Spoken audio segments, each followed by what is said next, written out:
The things that matter most happen right in our own backyard. Our neighbors, our schools, the places we go, and the people we know. And now there's one news outlet where our story is told. Delaware Live. Locally owned, community-based news. Free to every reader, because Delaware's future belongs to all of us. Quality journalism we can trust to help us take on the day.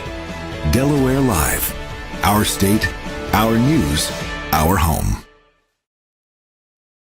Local sports now. It's the 302 Sports Friday night downstate game of the week. Welcome to Delaware's premier high school football pregame show, brought to you by Sodell Concepts, 12 chef-driven restaurants on the culinary coast in southern Delaware. Now let's go live to your host of the Sodell Concepts pregame show, Benny Mitchell. Local sports.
They played Central close.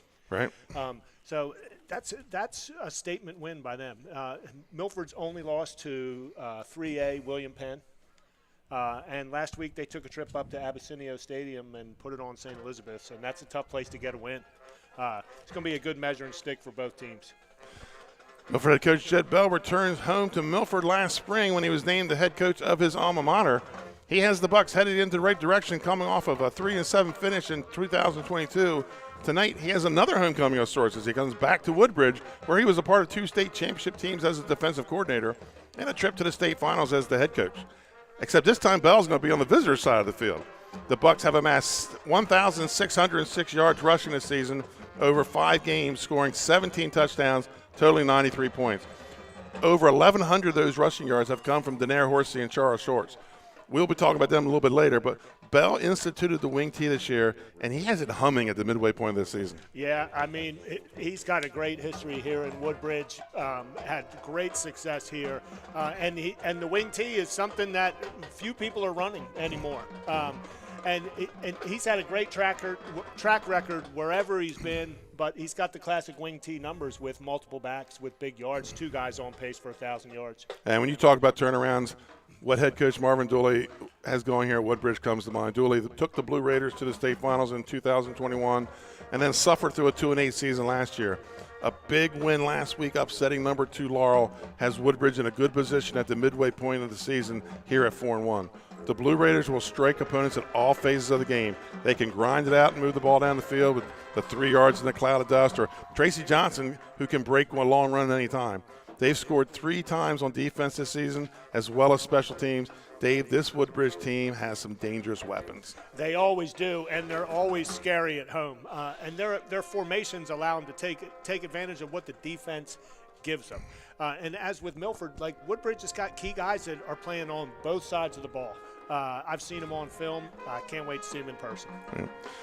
Folks, when we come back, we'll take a look at the Arenas Deli players to watch for tonight's game on the other side of this commercial timeout. Hi, I'm Scott Kammerer, president of Sodell Concepts, the best restaurant group in the state, and we're inviting you to come join our team. Sodell Concepts is a growing hospitality company with 16 restaurants and a variety of other hospitality businesses, all located in beautiful southern Delaware. We have recently added many departments to our executive leadership team, including a training department, a property development department, and a construction department. We invite you to come live at the beach and work with a growing restaurant group with many opportunities to advance your career. Sodell Concepts Restaurant Group, come check us out.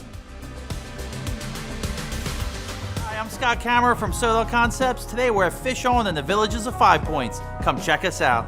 Fish On is committed to serving beautiful, simple coastal cuisine in a cool atmosphere with a happening bar, spacious dining room, and outside patio. Popular dishes include the seafood stew and fresh oysters from the raw bar. Fish On's recently renovated event room and is the perfect spot for your next event. Fish On in Lewis in the Villages of 5 Points, open 7 days a week, best happy hour around. See you soon.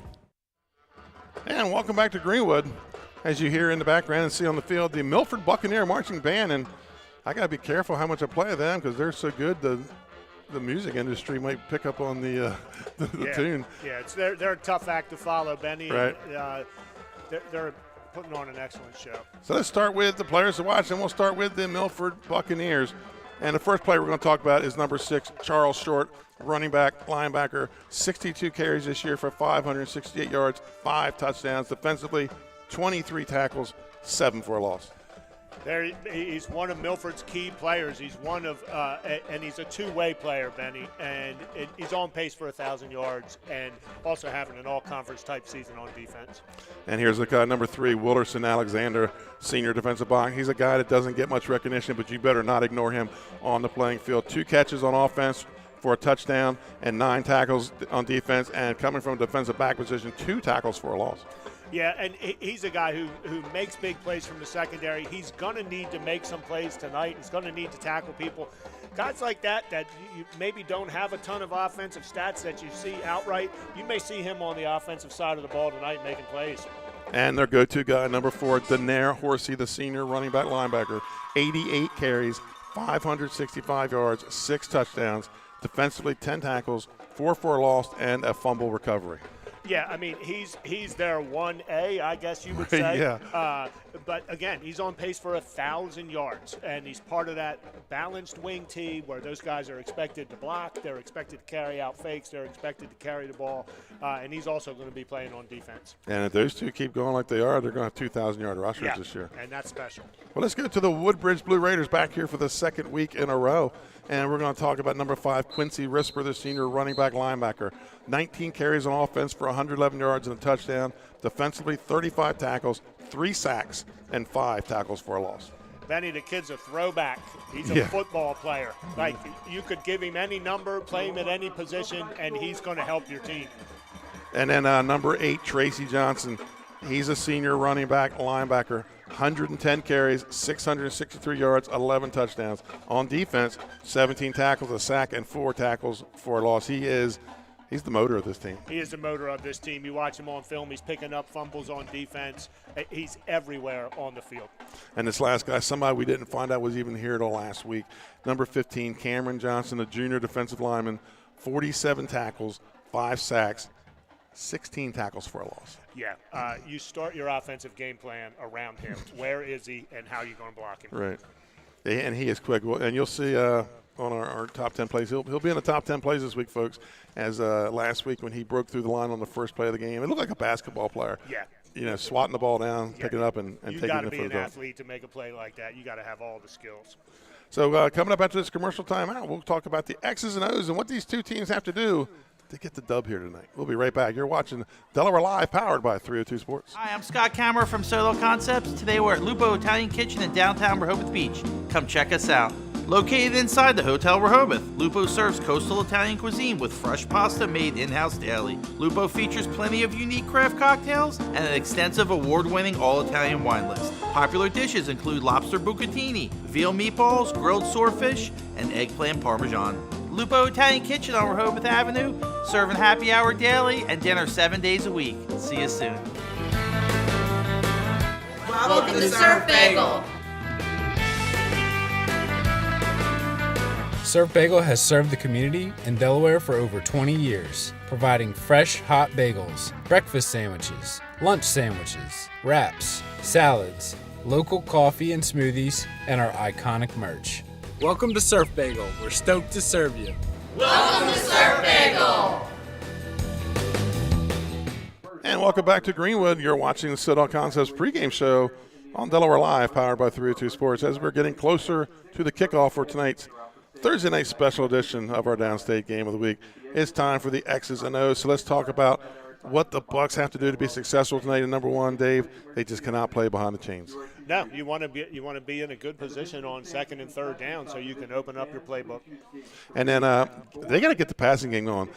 Marvin Dooley will put 8-9 guys in that box and come after you if you don't throw the ball. Right, and in the wing T, you've got the waggle, you've got counter pass, and you've got some screen options you can run too. And maybe you look for Milford to try to throw a couple screens in tonight. Mm-hmm. And where Milford has, both teams have really struggled, but Milford cost them one game, and in the Delcastle game they had to scratch and claw to win, is they got to limit the turnovers tonight. No, and especially even if you're by far a better team, if you turn the ball over and hand people a short field, you're going to find yourself in a game. And for Woodbridge, the Blue Raiders, what they need to do tonight, you're playing against the wing T. You have to set the edge on defense, slow down that buck sweep. The buck sweep's coming. They're going to try to stretch you out, put their foot in the ground, and get upfield, and you got to be there. Everybody's got to play assignment football if you're playing the wing T. You got a team that struggles with turnovers. You got to get one. You got to create some turnovers tonight. Correct, and they did. They were able to do that against Laurel, and they need to continue that. And Woodbridge, they just have to limit mostly the pre-snap penalties or the holds. They have to limit penalties tonight. In high school football, you can't put yourself, like you said, you put yourself behind the chains when you have pre-snap penalties, and then your playbook is limited. Folks, we're going to another commercial timeout, and we come back, we'll have the turf report, and we'll be ready for kickoff. We'll be right back here watching Delaware Live, powered by 302 Sports.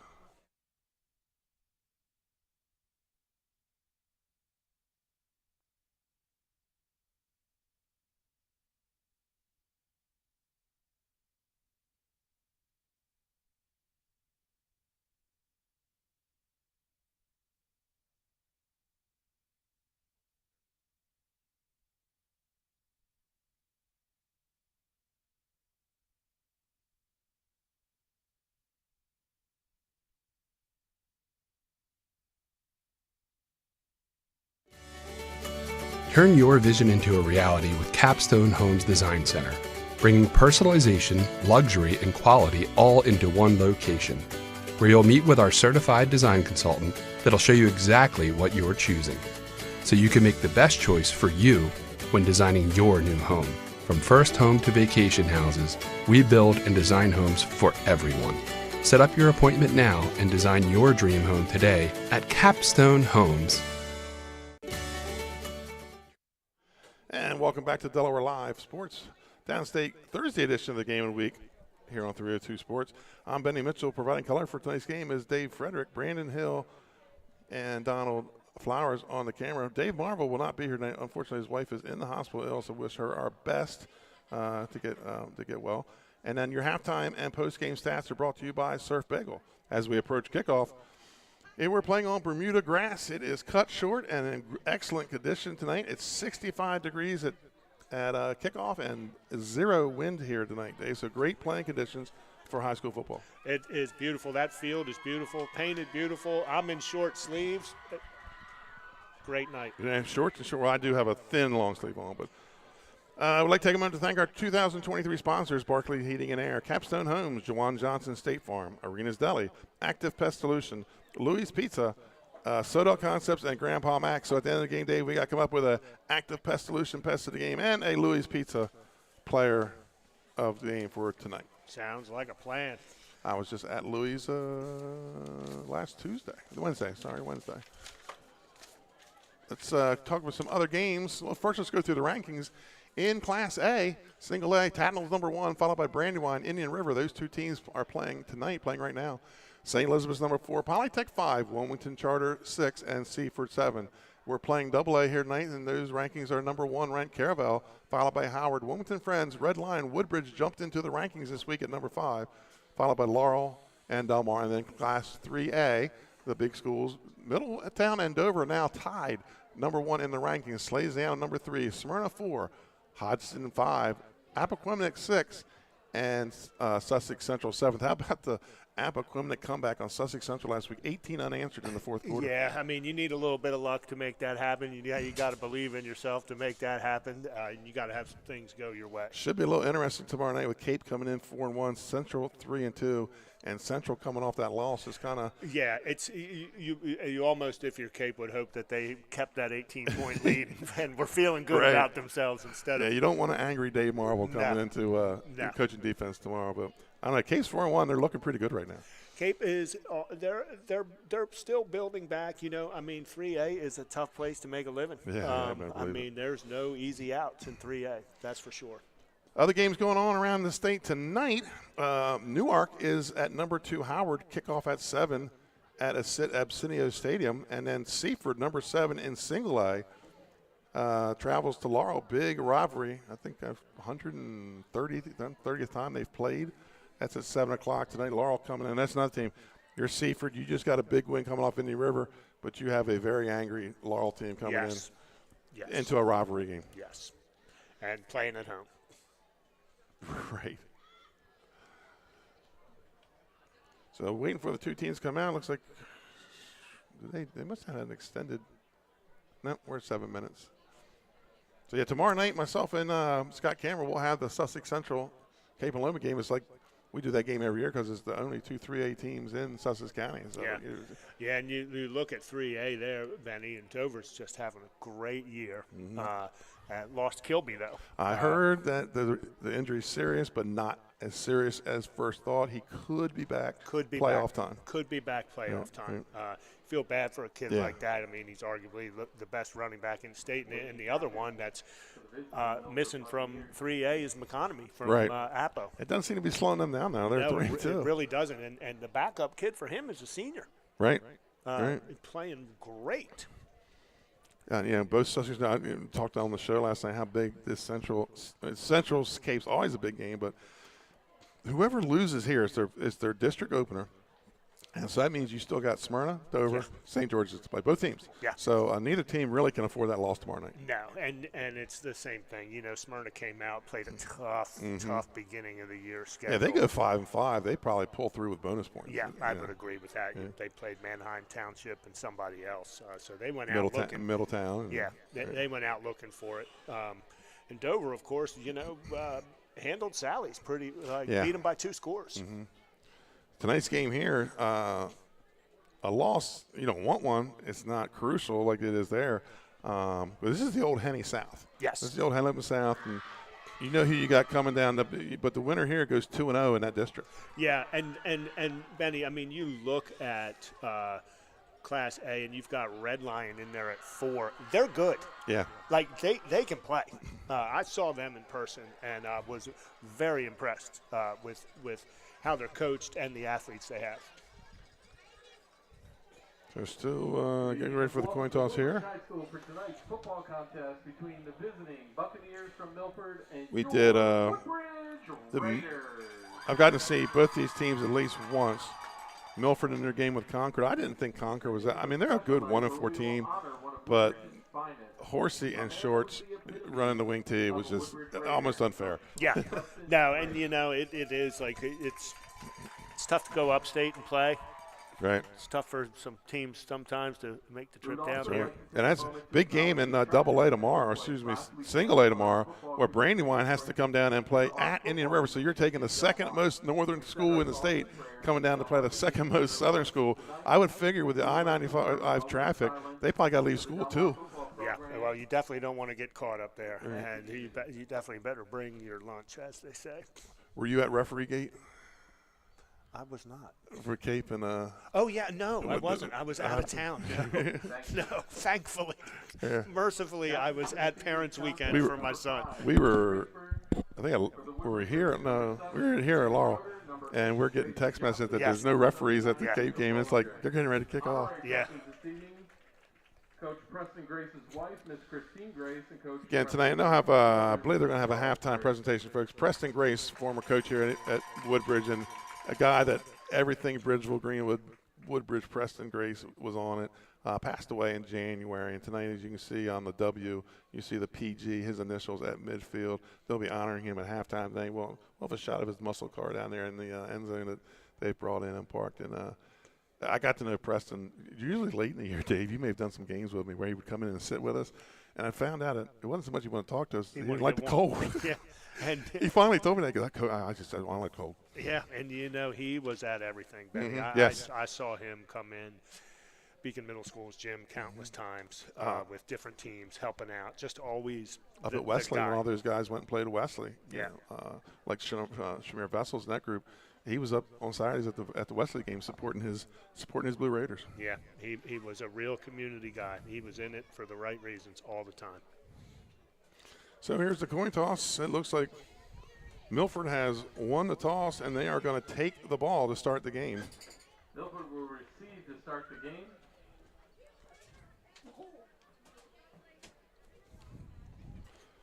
So it was 75 when I got here to set up, Dave, and it has dropped to 65 already. Welcome to Delaware. Welcome to Delaware. And I do have my jacket here. I brought a hoodie. I need it.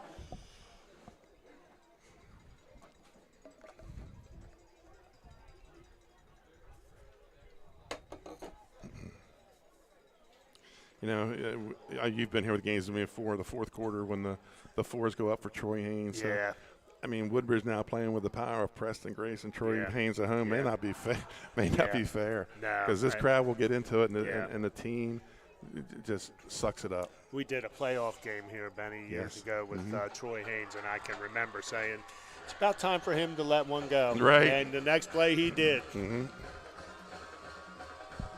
Two-time All-State quarterback, won 2 state titles here for Woodbridge in the old Division II. Yeah. Before we went to the 3 divisions. So the Milford Buccaneers are on the field. Here comes the Woodbridge Blue Raiders. It's Cancer Awareness Night. They'll be wearing the pink jerseys, and which meant about 8 number changes for us on the program tonight. We're going to get it, though, Benny. We're on it. Yep. And here come the Woodbridge Blue Raiders.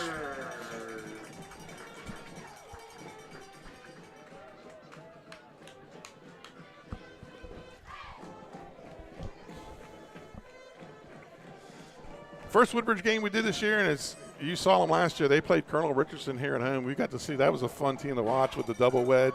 Oh, my. You talk about that's going even back further than the wing tee. Right. Ladies and gentlemen, please stand. Gentlemen, remove your caps for the presentation. So, folks, we're going to turn down our mics, and we're at the national anthem coming up here at Woodbridge High School. Sergeant William R. Smith, right rifle. Second Lieutenant Donald McClements, American flag. Lance Corporal Cadence Weaver, Marine Corporal flag, Marine Corps flag, and Private Isabella Magia, left rifle. Our national anthem this evening will be performed by the Woodbridge Marching Band.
On behalf of the coaches and administration. So coming up the Milford box, coached by Jed Bell. He returns, we said he returns home here. He was the assistant coach when they won their 2 state titles and a head coach when they lost in the finals. I think it was 16-15 to Howard. Then we switched to a new setup, or we went to the class alignment, and then he went to the DIAA for a year. Yeah. And took over as a Milford athletic director last winter, and then the head football coach. And Woodbridge head coach Marvin Dooley. And if you're from Delaware, been around Delaware, you know Marvin Dooley, the standout athlete from William Penn.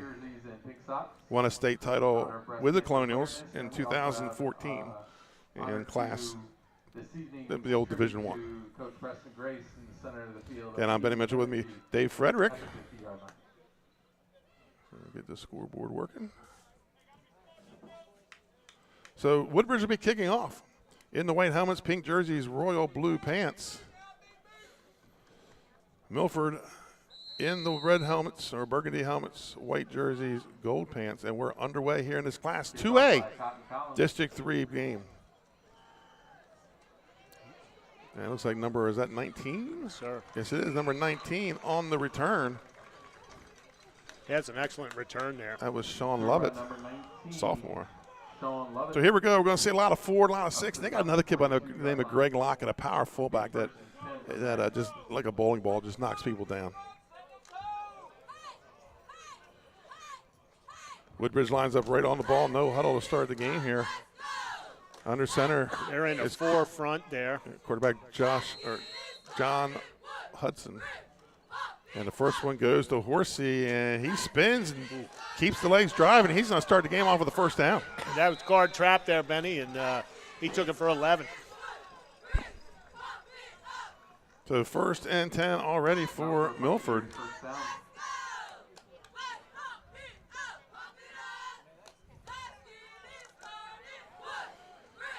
Getting quickly to the ball. Yeah, Milford, great tempo. Hudson goes under center. This time it's Dorsey again, but he is wrapped up, and guess who that is at the bottom of that pile? Number 15, Cameron Johnson. He is tough to deal with. He is so quick. He caused, of those 3 fumbles last week, I think he caused or the 4 fumbles, I think he caused 3 of them. Between the quarterback trying to get out in a hurry because his speed cutting through the gap. Yes, a person like that can put a lot of pressure on your interior lineman. Milford switches the formation, brings their end to the other side. And this time it's going to be Shorts off the right side, and he is hit at the line of scrimmage by number 5, Quincy Risper. Yeah, that was power there, and there's Risper. He was ready for it, Benny. That's going to be a loss of 1 for Shorts. Outside linebacker Tracy Johnson. Brings up a 3rd and 11. And Milford, they threw a little bit more last week against St. Elizabeth. Both these teams they realize they're getting to the end of the season. They're going to be able to toss the ball a little bit to be successful. No doubt about it. You can tell on a play like that Risper was watching film this week. Yeah. 3rd and 11 for the Bucks. Wing T formation with the wing to the far side. Hudson under center. And it's going to be Horsey again, and he is wrapped up at the line of scrimmage. That looks like number 16, which we don't have. That's number 10, Logan Moran. Loss of 4 on the play. Excellent penetration up front. Milford's in strange territory here. Well, looks like they're gonna punt it away. 4th and looks about 14 or 15 for the Buccaneers. Back deep. I believe that is number 2, Jakar Banks. Good snap. Kick gets away. End over end. Punt. And it's going to take it down. There's a flag back here by the line of scrimmage, though. That's interesting. We'll do our best with the numbers tonight, folks. Coach Julie told me he didn't have the same numbers in blue that he has in pink. So understandable. Right. That's that high school budget. It is. They're lucky to have the pink. They look good in them, too. Mm-hmm. Dead ball. Unsportsmanlike on Milford. Ooh. Dean Culver wearing the white hat tonight. So it's going to be 1st down calls unsportsmanlike for conduct Woodbridge. against the Buccaneers. So first penalty of the game. Interesting. You wonder if somebody said something. Right. Got to look around before you do that.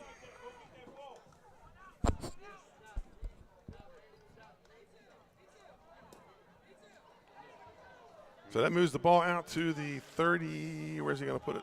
33. 1st and 10 for Woodbridge. And as we said, we're going to see a lot of 4 and 6. We're going to see a lot of 8 when Woodbridge goes on the side. Yeah, they're going to move it up from there, I think. Okay, so that's what they're going to set. 33-yard line. 1st and 10 for the Blue Raiders.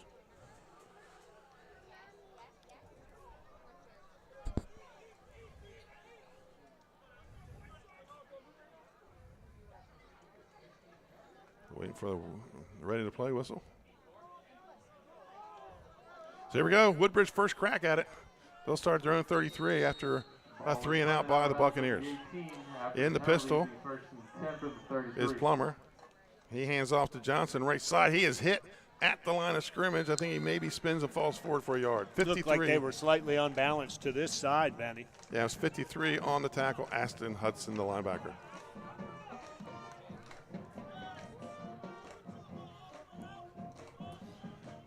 Gain of 2.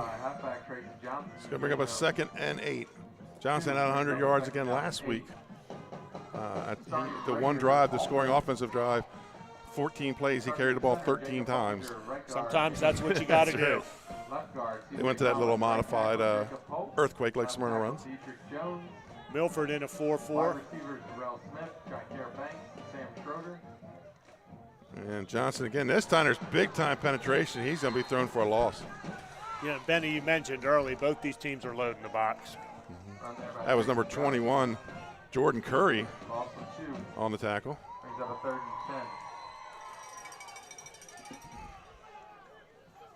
So it brings up 3rd and 10 for Woodbridge. For halfback Tracy Johnson and quarterback this season, Zach Plummer.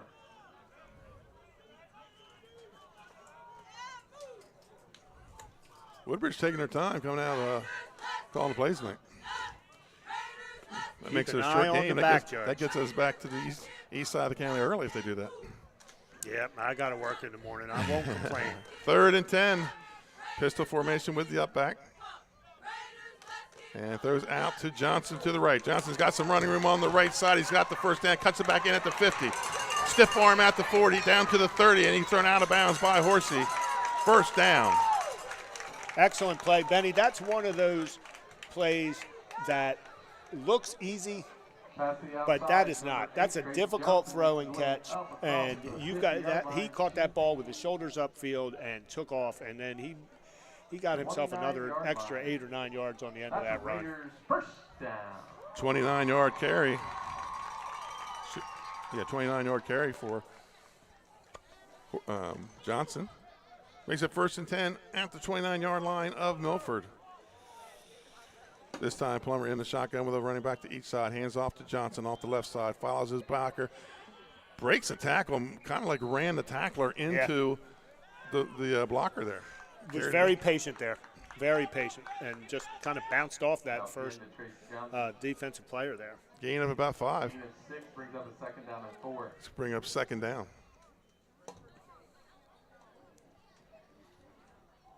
Second and 4 for the Blue Raiders. And this is kind of what they did to start the second half last week. Drove right down the field for a score. 2nd and 4. Ball inside the 25. Milford appears to be in man out here. That's pretty brave. That's going to be Johnson right side again. And he's going to get another 1st down. And off up the middle, Tracy Johnson.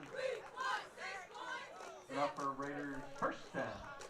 Picks up about 11 on the play. 1st down. I don't know if they're in 3 deep or if they're in man against that last formation. They had a safety in the middle, but I would say that this corner out here, number 2, had inside leverage, and he was about 2 yards off of him. So he's daring him to to throw the vertical there. In the red zone, ball at the 11. 1st and 10 for the Blue Raiders. Same formation. Hands off to Johnson again. Johnson steps over tackler, puts his head down and goes in the end zone. Touchdown, Blue Raiders.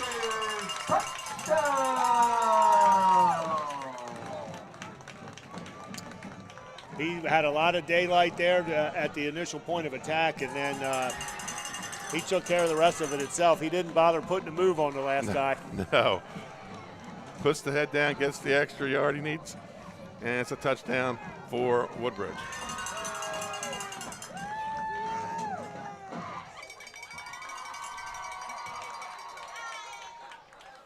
Going for 2 here, and it's going to be Johnson again. He does it again. Puts the head down, gets the conversion. So, folks, we're going to take a quick commercial timeout. Your score at 6:40 left to play in the first quarter. Woodbridge 8, Milford 0. In life, some things just go together, like a burger and fries, and home and auto insurance from State Farm. So make it a combo. Combining your home and auto insurance could save you time and money. And who doesn't like that? Just call State Farm agent Juwan Johnson and find out how you could start saving today. It's just another way we're here to help life go right. And welcome back to Greenwood. The Milford fans like what they're seeing here, Dave. Or excuse me, the Woodbridge fans like what they're seeing here. Yeah, he's their guy. 8 is their guy, and he got warmed up early. And back deep is number 3. That's Wilderson. No, I'm sorry, that's number 7, Jamar Austin. And to kick it away, number 51, Cotton Collins. And to correct that, that's number 6, Charles Shorts back there. So here we go. Off the Woodbridge touchdown. And it's going to be a high pooch kick to about the 25. Okay, so we go across the 30 to about the 35-yard line. 1st and 10 for Milford. Let's set that Milford offense. At the tackles, Landon Bailey and Angelin Claudville. The guards, Aston Hudson and Tevez Pierre. The center, George Huffnagel. The tight end, Gene Vanderpool. The quarterback, Jack Hudson. The running back, Charles Short. The fullback, Denaire Horsey. And the wide receivers, Benjamin Gascoria and Nason Legos. We'll get to the Woodbridge defense momentarily. 1st and 10 here.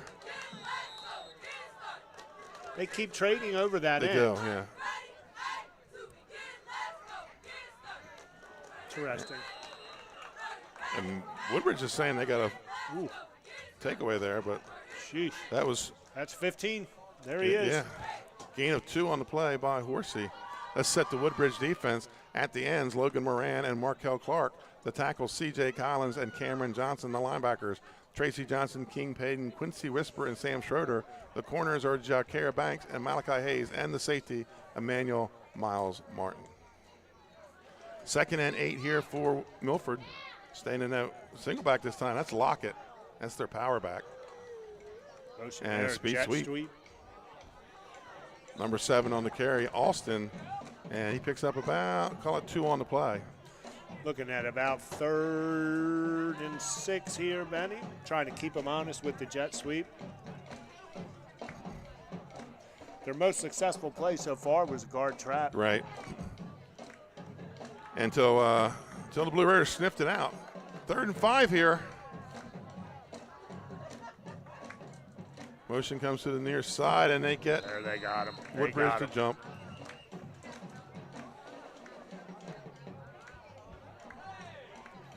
So that's going to be close to a 1st down. It's going to be real close.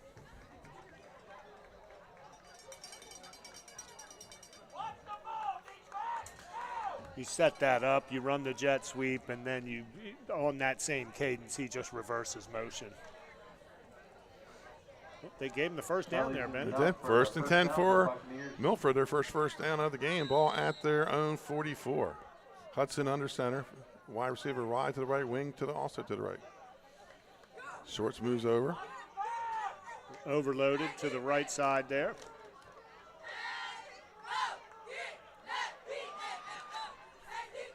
And that is Horsey on the carry. It's going to be another 1st down. They check check that offensive line next time. I think they might be unbalanced. Okay. And it looked like they were unbalanced there and overloaded with the backfield, and it just ran that fullback toss into the boundary. Gain of 12 for Horsey, picks up a 1st down.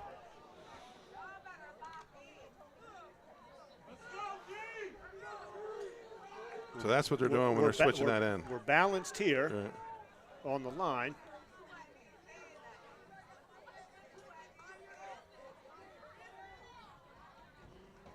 Hand off to Lockett. Lockett pushes ahead, and I don't know who hit him there, but they stood him up. That's just belly straight there with the lead halfback through. I think that was Risper on the tackle. Picks up about 3 on the play. Makes it 2nd and 7. But Lockett, a big boy, he runs about 225, 230, and whoever, if that was Risper, he stood him right up. Yeah, and he's one of the few out there that can match his size.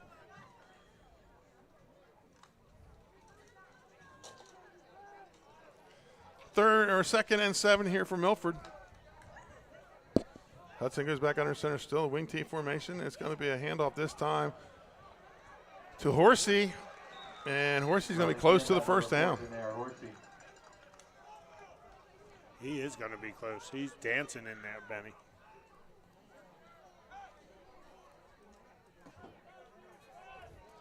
Give him a gain of 7 on the play. It's going to be a 3rd and inches. First down be 3rd down and short. Let's hear it, Woodbridge fans.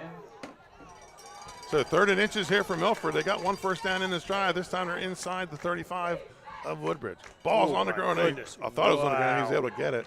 And Horsey running a lot like Johnson. Yes, that was an excellent run and excellent recovery by that quarterback. About 13 yards on the carry. There, Horsey runs the ball, makes his way up. And another Milford first down. 20-yard line, bring 1st and 10 from there. So the ball at the 20. Milford taking a nice drive here. They are. 1st and 10. This time they come out of the wing with a slot. Oh, he is hit. 1 step, and Johnson was there. Woo! Nice play. That was a great play by Johnson. Loss of 1. See, just the 5'8", quickness of this kid. 170 pounds. Right. Almost like he came out of the hull. Yeah, no, I mean he's a nightmare to block in there. Especially when they shift. When they shift that, Marvin Dooley calls it the bump. When they bump down, now you got a new guy in front of your face, and it's him. 2nd and 11 for Milford. Back to the wing T formation. It's going to be Shorts this time. Shorts at the line of scrimmage. The other Johnson, Tracy Johnson, takes him down. That was power. You wonder here if if you're Milford, you're in 2-down territory here. Right. Gain of 1 for. Well, that was Shorts that time. Gain of 1 for Shorts. 3rd and 10 for Milford. Ball at the 20-yard line. They go slot to the far side. And Hudson's going to roll out. He's got Tracy Johnson on his tail. Caught by Shorts. But there's a flag, a couple flags on the play. He's in for a touchdown. I don't know if we're going to have a hold here or an illegal man downfield. Right. Well, the 1 flag is way downfield, so you might be right, Dave. The 1 flag is down by the 15. We might have a hold and an eligible lineman downfield. That's too bad. Good action by the quarterback there. Got outside, got his shoulders upfield, made a nice throw. Yeah. There's your ineligible and a hold. Yeah. Which one do you want, Coach?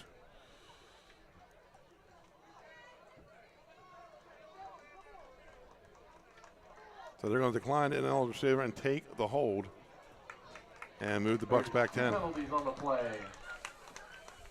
Ineligible man downfield. Yeah, nice rollout by Hudson. Had the man Shorts wide open in the flat.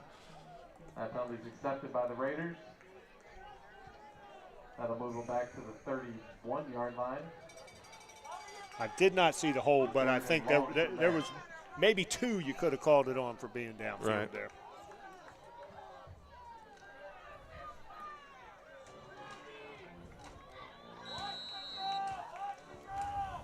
Got a tight slot. We got trips up top there.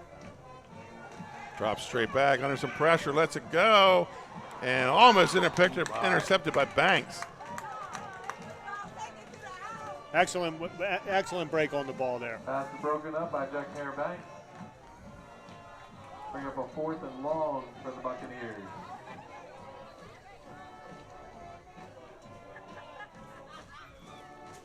So 4th and, what do we call it there, Dave, about a 25? It's definitely, as they call it, double sticks.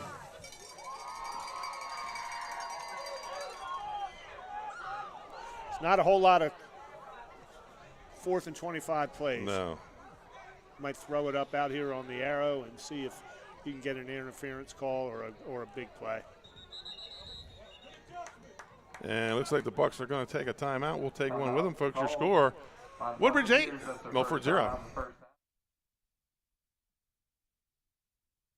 Congratulations, Dover Federal, on 60 years in business in Delaware. You've been by our side since our doors opened. Thank you so much for giving me a call on so many years ago when I had no credit. You helped our business grow into what it is today. As a military family, thank you for supporting the financial needs of servicemen and their loved ones. Happy anniversary, Dover Federal Credit Union. Happy anniversary, Dover Federal. Thank you. Thank you.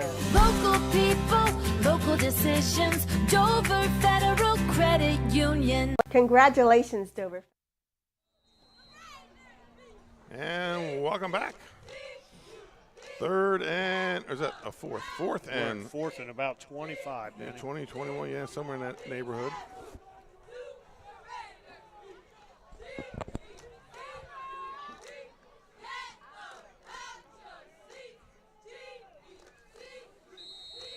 Buccaneers looking at a 4th and long.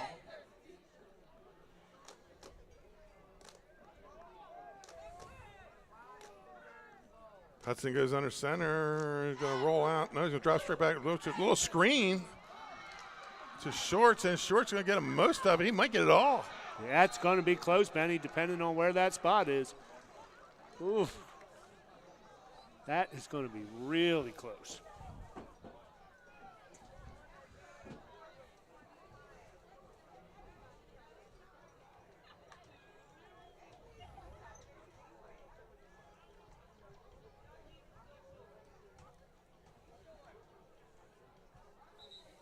And they're going to measure.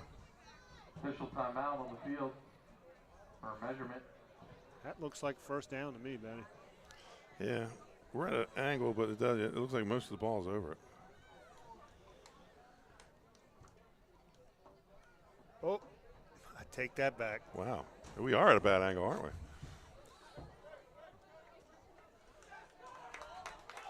Buccaneers are short.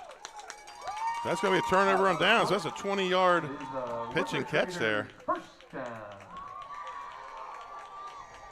So with 1:10 to play in the first quarter, Woodbridge is going to take over the ball over on downs. Be interesting to see if Milford if Woodbridge just sticks with what's been working, which is give it to 8. Yeah, been working all year.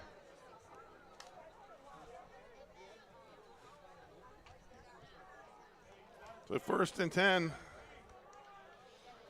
for the Blue Raiders at their own, call it 11-yard line. And it's Johnson up the middle, and he's going to get a couple. He's an excellent inside runner, Ben. He is. He is.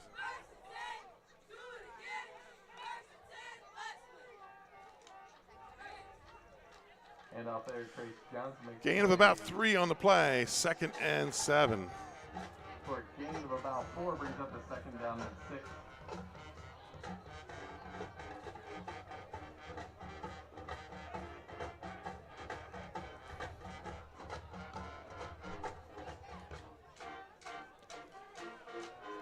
This time in the shotgun with a running back to this side. Deuce is out here to the right. It's going to be Johnson right side. And they're going to push the ball back. But he's going to pick up about 5 there. Yeah, now when you're defending him, you have to make a concerted effort to get everybody to arrive at the ball. Right. 11 hats to the ball. And he's not a big kid. No, he's 5'6", 160. Right.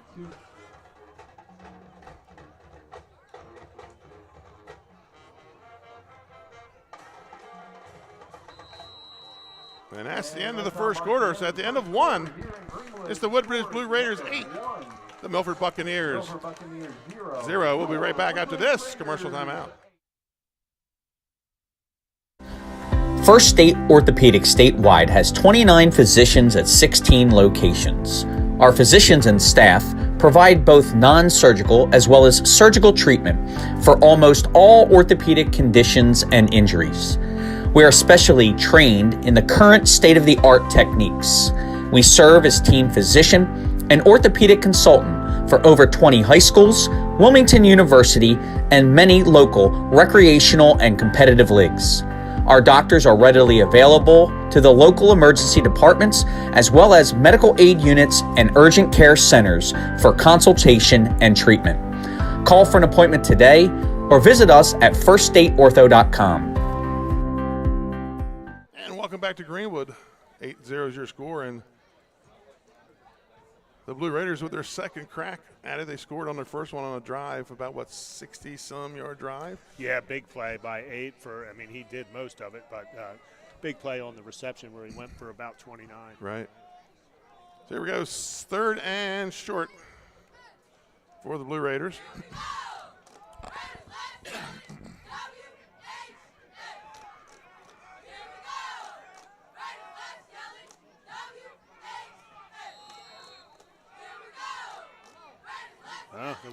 Wildcat. Yeah. And Johnson puts his head down like he's been doing all game and gets the first down. He is an equal opportunity run you over guy. Yes, he is.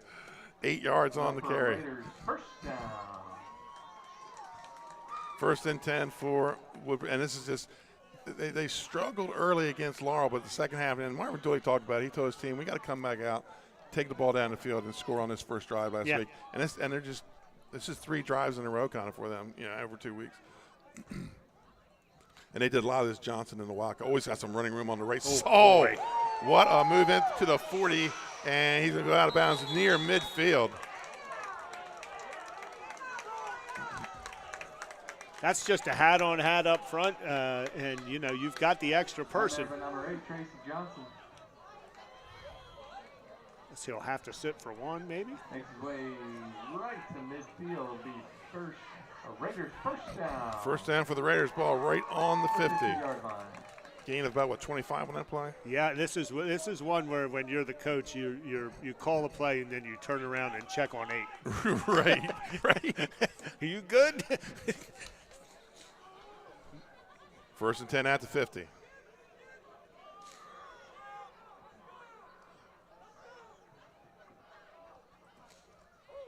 And it's a handoff to number 33. Oh, he's crossed inside the 40 to 30. He's gone. He is gone. Touchdown, Blue Raiders. Tyler Ely, Benny, sophomore, 5'7", 153 pounds. You talk about planting the foot. Yeah, and talk about making the most of your opportunity. Right. Being ready. That's being ready. Next man up football. Yes, sir.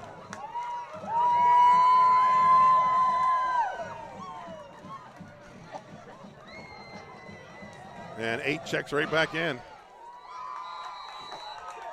I'm going to tell Ely, you owe me one. Yes. And the Wildcat Jackson takes the direct snap, or Johnson, excuse me, and he's in for another Woodbridge extra point. Your score, Woodbridge 16, Milford 0. We'll be back after this commercial timeout. Prevent unwanted house guests from invading your home. With cold weather coming, overwintering pests are headed inside. If you're not proactive, you could be left with a pest problem.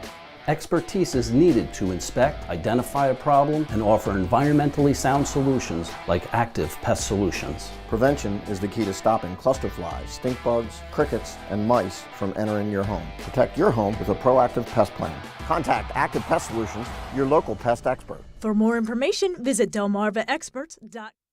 And welcome back to Woodbridge High School. Wow, you would never know the Blue Raiders were 2-8 last year. The way they come out these last 2 weeks. No, you wouldn't, Benny. And I saw them a couple times last year, uncharacteristically, not playing well. This is what you think of when you think of Woodbridge. You think of a lot of enthusiasm, a lot of playmakers, and a lot of intensity. Woodbridge up 16-0. Both these teams came into this game 4-1. Overall, Woodbridge 1-0 in district. This is Milford's first district game. We'll have Milford again coming up in a few weeks with Sussex Tech, who got off to a hot start. There's that high pooch kick, and it's going to be taken at about the 33, and it's number 17. Oh, my goodness. That's our man Johnson. There he is. 47-yard fumble return. I don't even know that I don't think he put it on the ground. No, I he think took it out of his took hands. It from him. He's a front runner for Pest of the game. Already? Yeah. He was player of the game last week. Yeah, I mean, that's I say this, in the nicest way possible. That's annoying. Yeah. Like, if you're the other team, you're like, did that guy really just do that to me? Right. And there's no doubt if you're watching film, he's going to try. Whew. He's about to become Mr. Excitement here in Greenwood. He really is, and Woodbridge is trying to put this thing out of reach. Johnson trying to get around the left. Oh, my God, he put his head down again and gets in. Johnson running like a John Riggins type back tonight. Benny, he's run over 5 people tonight. Right. And every contact that he makes with somebody, the other person's going the other way. And they've been all shapes and sizes. I just hope he doesn't drive home. He might be knocking cars out of the way. That's true. We're going to stay with it, folks. Here, your score 24-0 with 11:02 to play. So Woodbridge scores early in the first quarter, second quarter, and then boom, the ensuing kickoff. Johnson just takes it away and runs it in. And Benny, there's the importance and the way you can swing a game with your 2-point plays. They've got an extra touchdown on their 2-point plays. You're right. And they have a kicker. Cotton Collins is a decent kicker. But, like the Smyrna theory, 2 is better than 1. 2 is better than 1.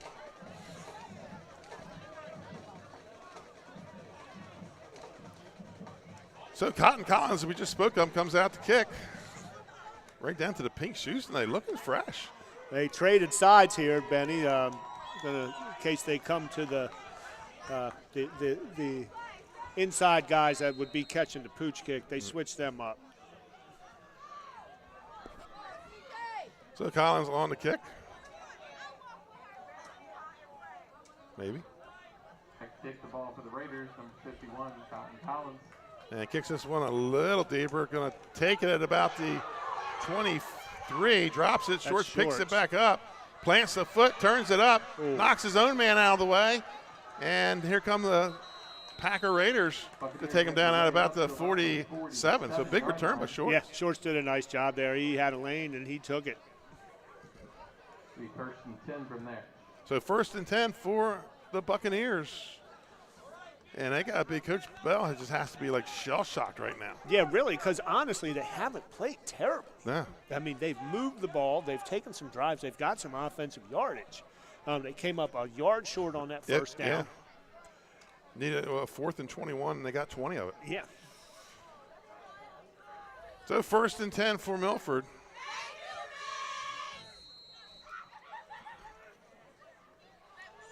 Hudson goes under center, wing to the far side. It's going to be Shorts around the left end.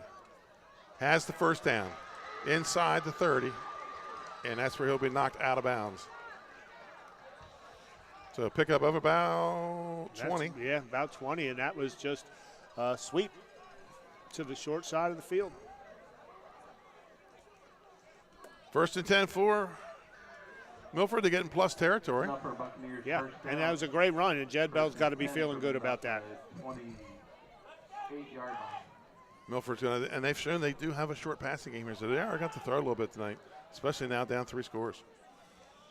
Hudson goes under center. This time it's up the middle with Horsey, and he's got running room, and he's going to take it down close to the goal line. They're going to say he's about a yard short. It's about a 28-yard run for Horsey. It's a best-case scenario for Milford. There's 2 plays and basically gone the whole field. Otherwise, I was thinking, they need to take a drive and keep their defense off the field. But if you can score in 3 plays, go ahead and do it. Milford brought a nice crowd here tonight. Yes, they did. Not that far of a ride, little drive down. Was it 36 maybe? Ball on the 1. Hand off to Horsey left side. He's in. Puts his head down, and he scores. Milford gets their first score of the game. 1-yard run by Horsey. And it's now 24-6.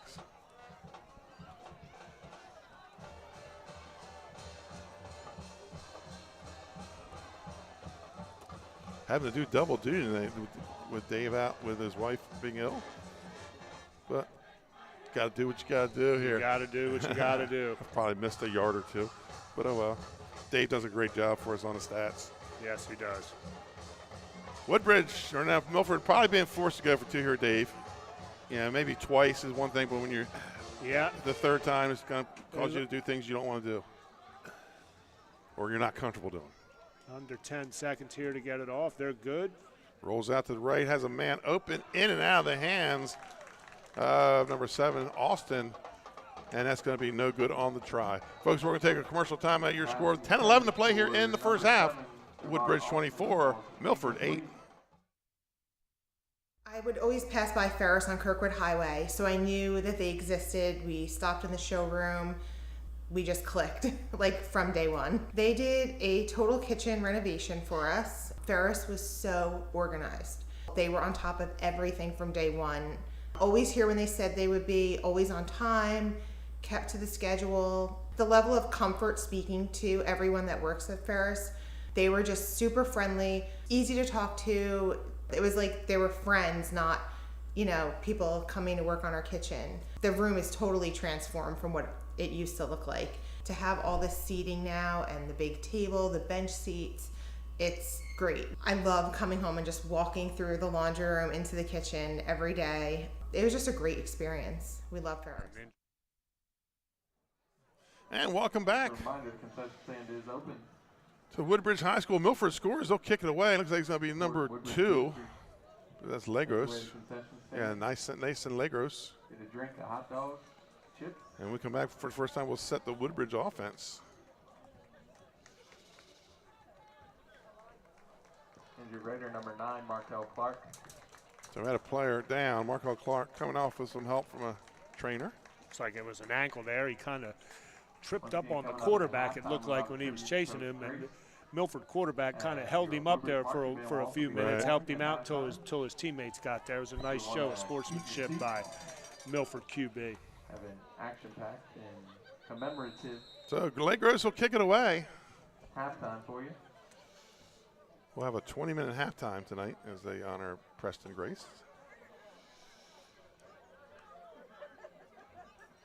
And he got good leg on this one from Negros, and he's going to take it at about the 14. That's Jakar Banks. He is a threat. Uh-oh. That's it. That's a touchdown, Benny. Yes, it is. No flags.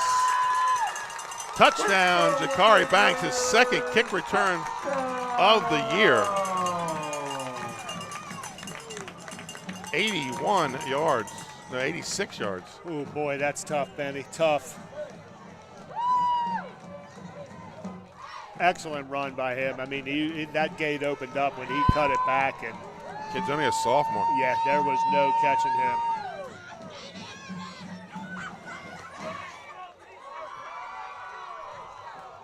Touchdown there by Jakar Banks. So that's 2 Number 2. ensuing kicks that Woodbridge has scored on. One, they took one. Now we have a flag.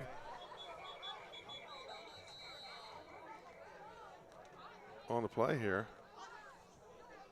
That's definitely somebody said something. What could be so bad? Come on. Yeah, sometimes you got to. I know the referees, they say it gets things started, but if you're in your huddle by yourself, yeah, who have you offended? Hey, well, maybe one of your teammates if Right. they missed an assignment. And it's like Marvin Dooley's going to take it on the kickoff. There's a couple words. I think they'll let you say some, and Right. not others. Yeah. This is a smart move by Dooley because he turns a 2.5-yard penalty or a 1.5-yard penalty into a 15-yard penalty. Yeah, and another, Short kick. Yeah, and possible no return for Milford. The Buccaneers will be assessed on a kickoff. So on for the point after try. Johnson in the Wildcat. Two-point conversion. High snap. He pulls it down. And it looks like Milford is going to stuff this one. He didn't have many options there with the high snap. He had to take it straight. No, the try is no good. So we're going to take a commercial timeout. Your score, Woodbridge Blue Raiders 30, Milford 6.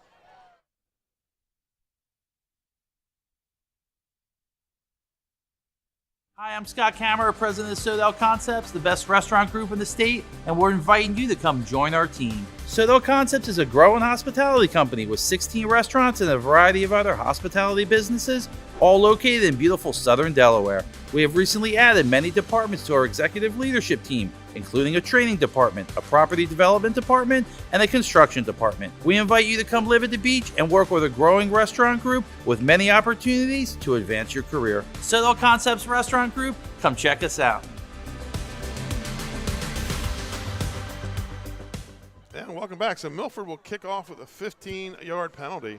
Correction, Woodbridge will kick off with the aid of a 15-yard penalty. Jakari Banks is second. He had a 98-yard kick return against Colonel Richardson. He's also had a 100-yard interception return this year. Big play guy, wearing number 2. Yes, he is. He wears it well. And he is dangerous in the open field. You love to see that. You love to see a sophomore contributing like that and the potential for what he could be.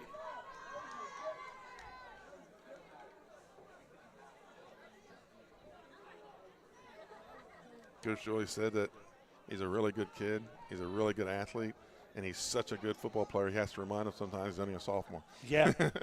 Yeah, I mean, that's what I'm saying. You get a kid like that in the weight room, and he just matures naturally.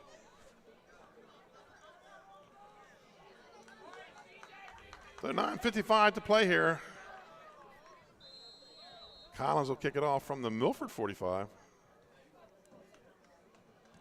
And kicks this one high. It's going to be taken at about the 10-yard line. That's number 17 on the left side. Hit and driven back. That was Guscaria on the return. I'm trying to get a number of the tackle. I think that was Tyler Ely. Ely with touchdown a big run today. Now a big hit on Tackle there by special Tyler teams. Ely. 1st and 10.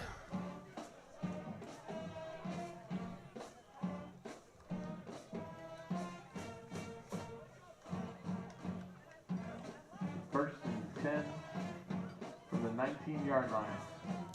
So, you know, Woodbridge was, so far this year, they've had 2 top plays in our top 10 plays of the week.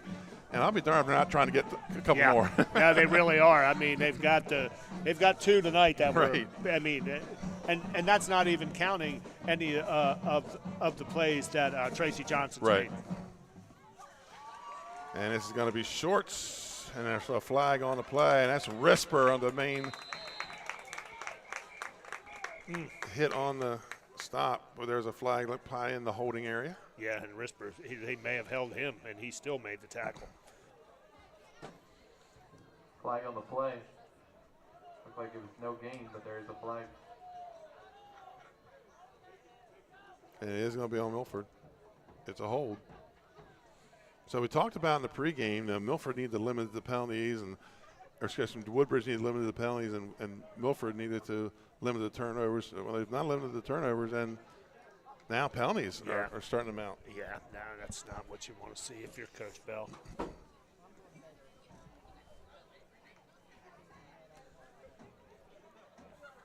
I remember when Brian Donahue coached at Cape, whenever they played Sussex Central, he would always question the referees how I can run straight ahead and get called for holding, but they can run 5 yards that way and then 4 yards that way and never get called for holding. Wing T does cause some holding calls. Yes, it does. But Coach Donahue, he I always felt like Central never got the holding call against him.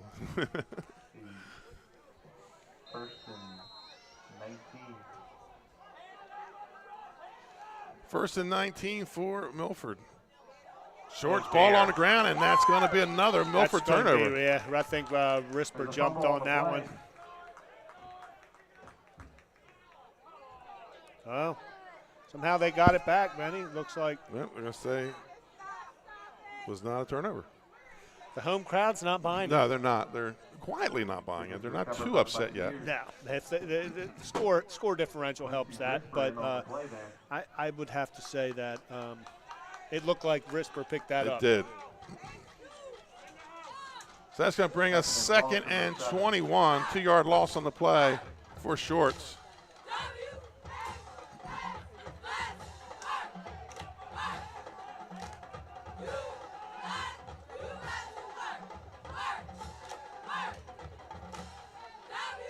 2nd and 21. Probably 2 plays here you're calling.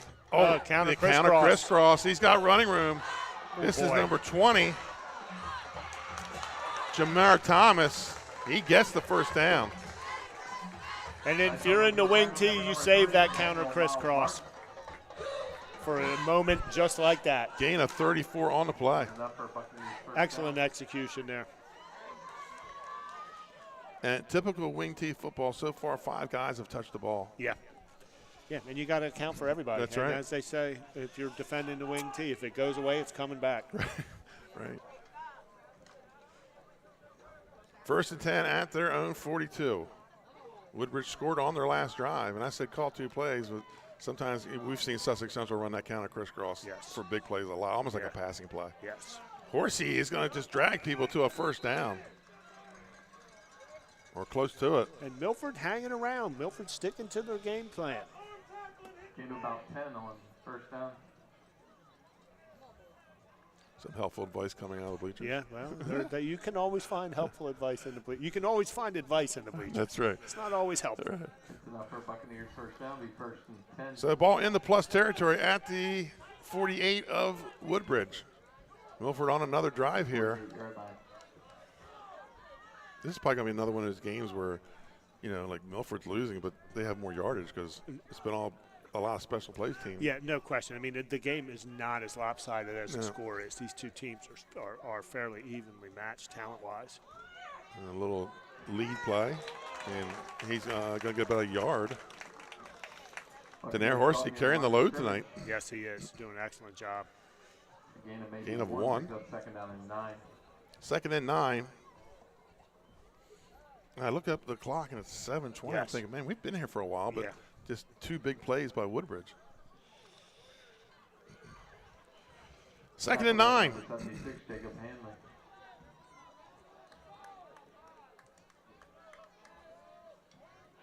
That's going to roll right. Oh, double move.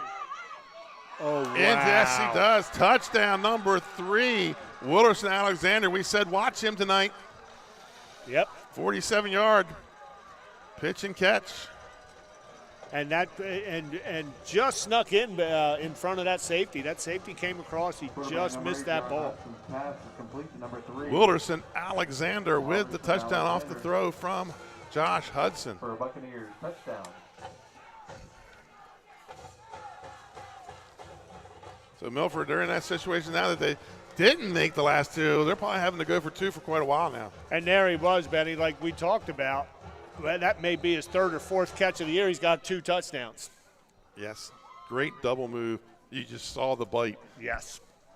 And you could hear the, oh, man. Yeah. You could hear the gasp. Buccaneers line up for the 2-point conversion.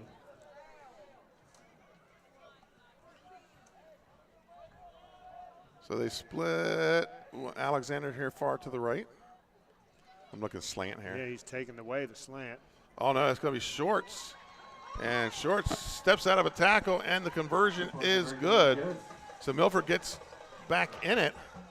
6:48 left in the 30 to 14. We're going to stay right here with this, Dave. And so far, like you said, it's not that Milford's playing bad. It's just been the big playability of Woodbridge. Yeah, no, Milford's not playing bad at all. Milford's taking some drives. They had one drive stall that was down in the red zone. But other than, the 2 big plays are the difference in this game.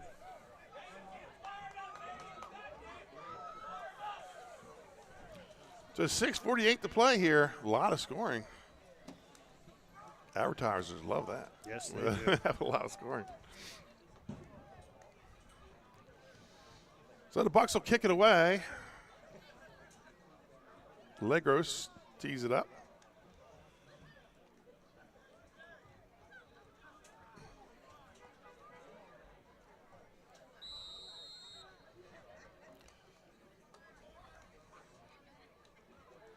And puts the foot into it. It's going to be angled to picks up at 21. That is Johnson. Yikes. Johnson falls, slips and falls. Ooh.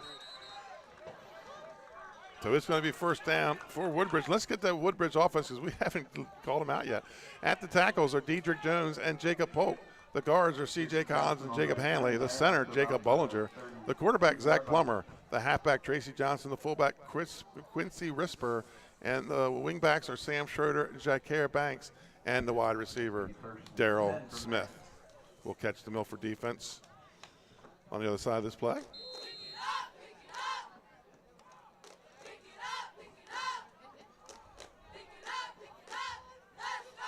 So pistol with the up back. Receiver wide to the near side. That's going to be Risper. And just nowhere to go. Runs into a pack of Milford defenders. Gain of about 1 on the play. Great job up front by Milford's D tackles. Let's set this Milford defense at the ends. Amari Matthews and George Huffnagel. The defensive line, Darrell Hughes and Jordan Curry. The backers are Denaire Horsey, Charles Shorts, Aston Hudson, Landon Bailey. The corners are Nathan Legros and Jade Norman, and the safety is Wilderson Alexander.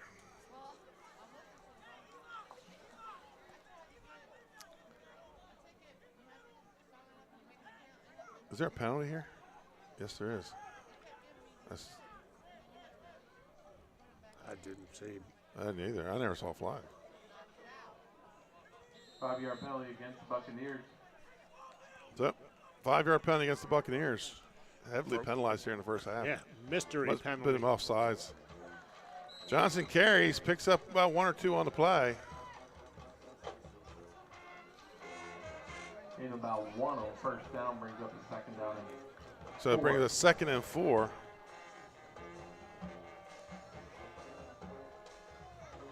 Approaching 5 minutes to play here in the first half. Plummer brings the play in from the sidelines. Feels like it's the longest Woodbridge's offense has been on the field in a while. Right. I know you should put your jacket on, Dave. 58 degrees now. It has dropped since we got here. It's fall. It's still warm for October. I'll take it. That's a hold. Yeah, they're going to get almost need a cutoff man for that one. They're going to get 76 on the hold there. Johnson on the carry without being negated. Yeah, he was pushing. When you see the shoulder dip because of the jerseys being held on the backside, that was an easy call.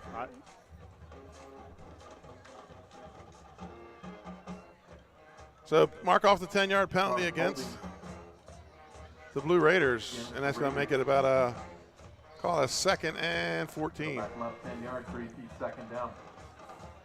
Yeah, and Woodbridge definitely don't want to give Milford the ball back here. But you know, Benny, these kinds of games, like as they get into the late 3rd and 4th quarter, you got guys going both ways. Right. People they cramp up, they get tired. Especially in these smaller schools where you bulk your guys have to go both ways. You know, the Smyrnas and the Dovers, the very few players going on both sides of the ball. Yeah. That's going to be Plummer. I don't know if it's a broken play or a. Looked like he decided to keep it there. Yeah, everybody's kind of standing around looking.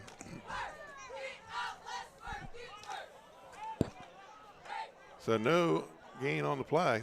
Le'Veon White had some other ideas there. Right.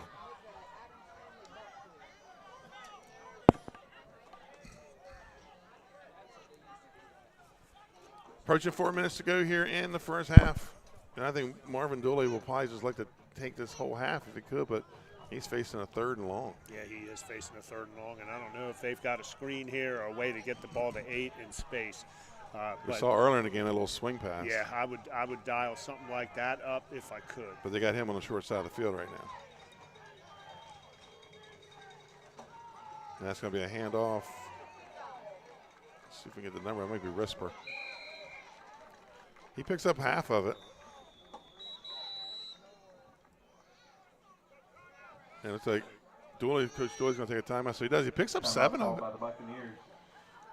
About a 7-yard gain there on. So we'll take a timeout with him. Your score right now, Woodbridge 30, Milford 14, hoping to get the ball back. We'll be right back.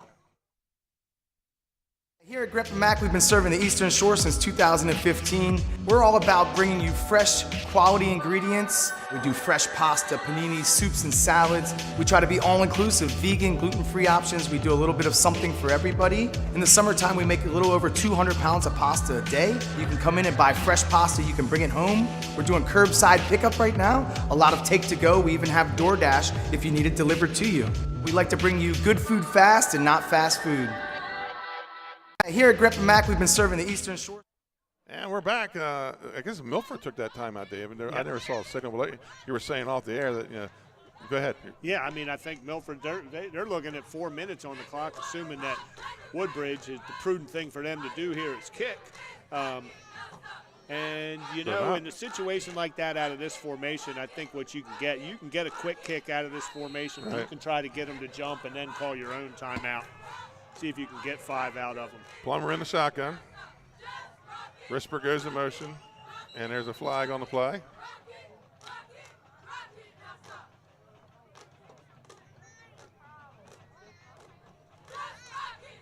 I didn't see. Is that a mouthpiece or a chin strap, maybe? No. Equipment?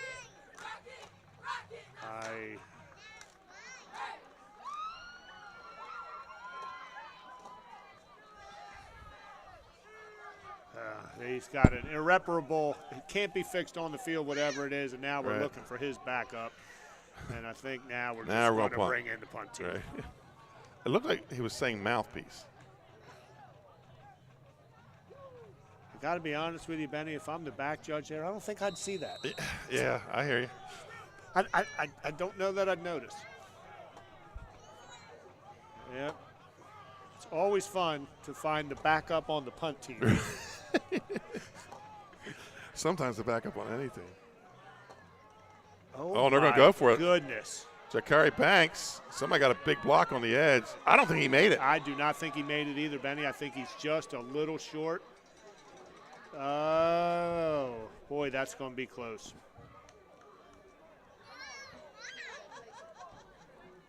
Oh, they gave it to him.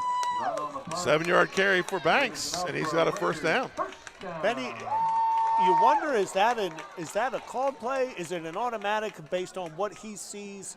I mean, does he have the freedom to make that call if he sees something? I've heard from that in teams that a lot of trust in a high school athlete to do that. Yeah. But I have heard them do if you see, if there's something certain you see, that's an automatic go. I mean, because with all the confusion in getting the right people on the field there to get that off, that's not an easy feat. 1st and 10 for the Blue Raiders. Johnson in the Wildcat. Oh, boy. Spins. He's got a first down. And a pickup of 12. And the thing about this guy is he can run outside and run away from you, but that's not what he runs between the tackles. He likes contact. Yes, he does. I remember Brian Mifflin. Yes. Who played a cave that was running downfield and sought somebody out. Yes. Brian Mifflin was built a little more like Bo Jackson. Right. This guy's built a little more like Barry Sanders. Right.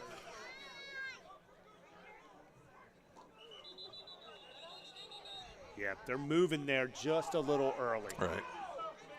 And they've been borderline all game with it.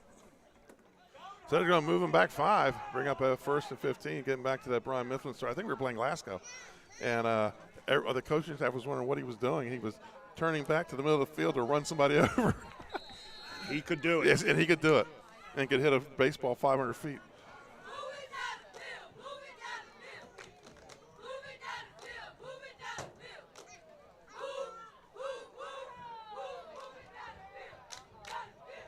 So here's Woodbridge on their 1st and 15 from their own 49. In the Wildcat as Johnson puts his head down. He gets 5 of it, gets the penalty back. Yeah, and Benny, that's just hat on hat, and he picks where he wants to go. Picks up 6 on the play, 2nd and 9. So that's 2 series in a row where Woodbridge has been penalized and picked the penalty back up, penalty yards back up, which is huge. Yeah. Takes you from that 3rd and long to maybe a 3rd manageable. They're pretty fearless.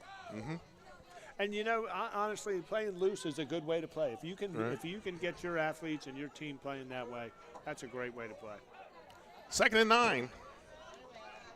Same formation, Johnson in the Wildcat. Mishandles the snap, and he doesn't fall on it. Oh, my. And stiff arm from in front. You're not supposed to be able to do that. No. You're just not. Pick up 11 on the play and another first down. That's one when you're a coach or you're like, no. Oh, okay. Never mind. And then stiff arm as you're running at him, not next to him, at him.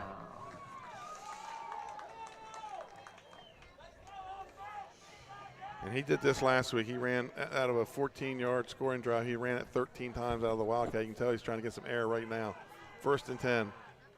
Johnson steps left, goes right. Puts his head down. He's inside the 20. He's still going. Getting a little help from his teammates. Takes it down to about the 20. Wow. He's impressive, Benny. I mean, that is just. Tacklers on there all the way down to the 21-yard line. Gained about 14 on the play. Very creative. Like, I mean, really, just a lot of Well, little variations. That's kind of like a counter. Right. He Yeah, takes his steps left and comes back right. Yeah, that looked like a counter there. Raiders first down. 1st and 10, ball at the 21. Woodbridge does have all 3 timeouts. And you see Johnson just trying to catch as much air as he can. Yeah, he wasn't worried about catching that guy on the field. Oh, jump pass. Knocked away by number 11, Jaden Norman. Excellent Good thing. play by Jaden Norman. It wouldn't have been shocked to see him all alone there as much success as they've had with that play. Johnson doing it all tonight. Throwing the ball, running the ball, making tackles. If you go down to the concession stand, see if he's selling popcorn, that'd have. Yes, he probably is. It's a good thing it's not homecoming. He'd probably be doing homecoming. Right. That was last week we were here. Johnson takes the direct snap, just puts his head down and pushes ahead, and he's going to pick up about 5 or 6 on the play. And Coach Dooley going to take a timeout. We'll take one with him. The score with a minute to go. Woodbridge 30 and Milford 14. We'll be right back. Hi, I'm Scott Kammerer from Solo Concepts. Today we're at Lupo Italian Kitchen in downtown Rehoboth Beach. Come check us out. Located inside the Hotel Rehoboth, Lupo serves coastal Italian cuisine with fresh pasta made in-house daily. Lupo features plenty of unique craft cocktails and an extensive award-winning all-Italian wine list. Popular dishes include lobster bucatini, veal meatballs, grilled swordfish, and eggplant parmesan. Lupo Italian Kitchen on Rehoboth Avenue, serving happy hour daily and dinner 7 days a week. See you soon.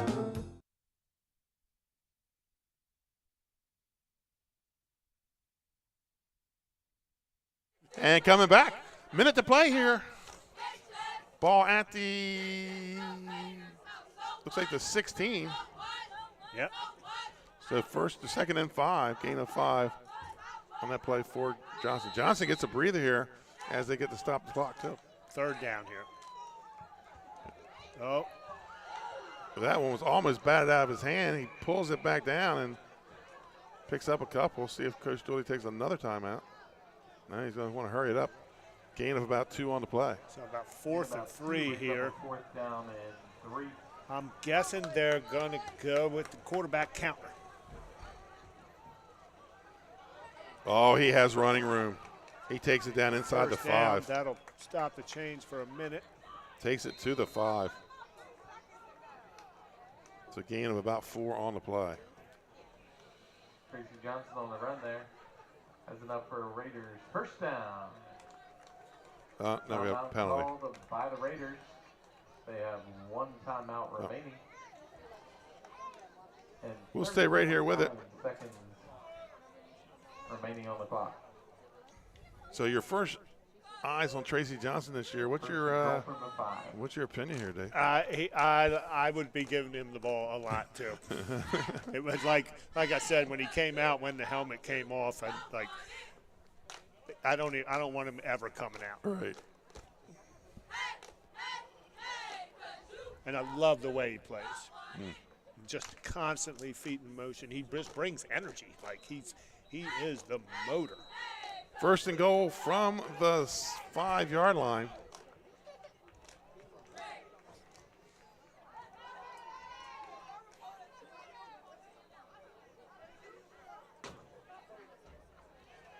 And it's Johnson in the Wildcat.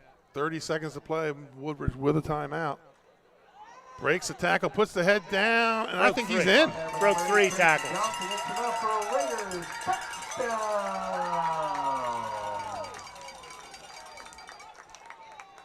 Johnson's second touchdown of the game. 5-yard touchdown run there by Tracy Johnson. I mean, Benny, I don't know. I know you're keeping stats over there. He's got to be over 100 for the half. Yeah, he's and a lot of carries. Probably close over 20 carries. And try is no good. Two-point conversion is no good. So that'll make it 36-14. We're going to take a quick commercial timeout. We'll be back for the final 25 seconds of the half on the other side. Turn your vision into a reality with Capstone Homes Design Center, bringing personalization, luxury, and quality all into one location, where you'll meet with our certified design consultant that'll show you exactly what you're choosing, so you can make the best choice for you when designing your new home. From first home to vacation houses, we build and design homes for everyone. Set up your appointment now and design your dream home today at Capstone Homes. Turn your vision into a reality with Capstone Homes Design Center, bringing personalization, luxury, and quality all into one location, where you'll meet with our certified design consultant that'll show you exactly what you're choosing, so you can make. And welcome back. Your score with 25 seconds to play in the first half. Here's the Woodbridge Blue Raiders 36, Milford 14. Plenty of camp lunches and also Yeah, a lot of stories in the first half. I mean, yes, it's been Tracy Johnson most of the time, but just the special teams of Woodbridge. Yeah, the kicking game and the kick return game. 2 big plays from 2 different guys. Right. The injured grader there was number 51. So Cotton's able to come off under his own power. That looks like a cramp, Benny. Yeah, late in the season for cramp, but the weather's been warm and cold, so yeah. Usually we stop seeing them around week 4. This is the first semi-cool night. Right. Back to kick the ball for the Raiders, number 19. Going to be our third weekend of rain up at the University of Delaware, unfortunately, it looks like, on Saturday.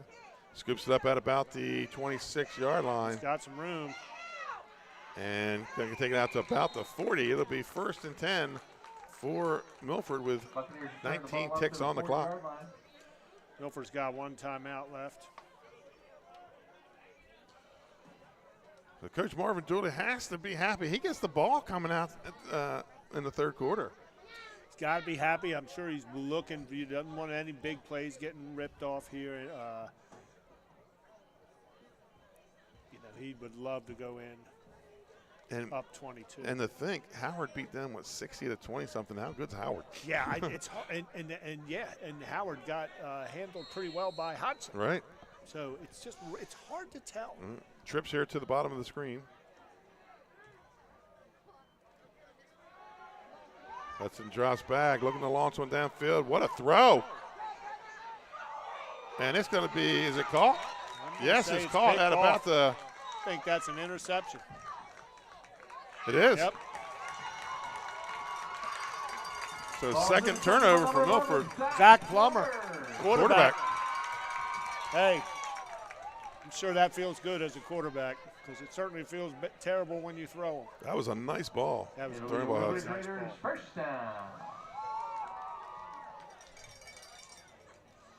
So interception by the Blue Raiders. I would imagine Coach Dooley will take the knee here. Or yeah, wisely just given I'm okay with giving Johnson a break now. Right, That's right. fine. Well, good because he's not in there. Yeah, there he is. He's fine. Go ahead, take a break. Yeah. Ely's back in, number 33. And they are going to take a knee.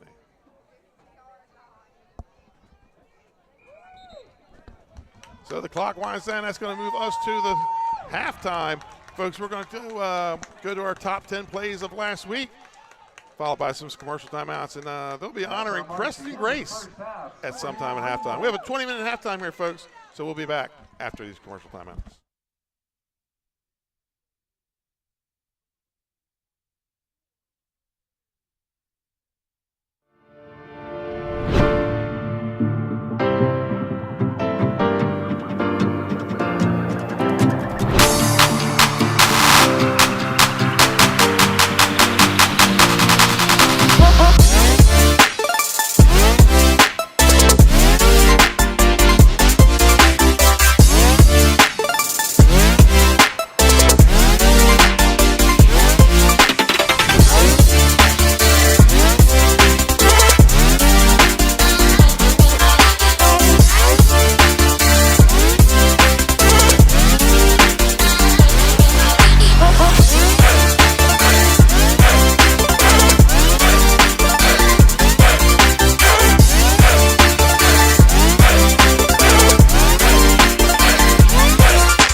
Scott Kammerer, president of Sodell Concepts, the best restaurant group in the state, and we're inviting you to come join our team. Sodell Concepts is a growing hospitality company with 16 restaurants and a variety of other hospitality businesses, all located in beautiful southern Delaware. We have recently added many departments to our executive leadership team, including a training department, a property development department, and a construction department. We invite you to come live at the beach and work with a growing restaurant group with many opportunities to advance your career. Sodell Concepts Restaurant Group, come check us out.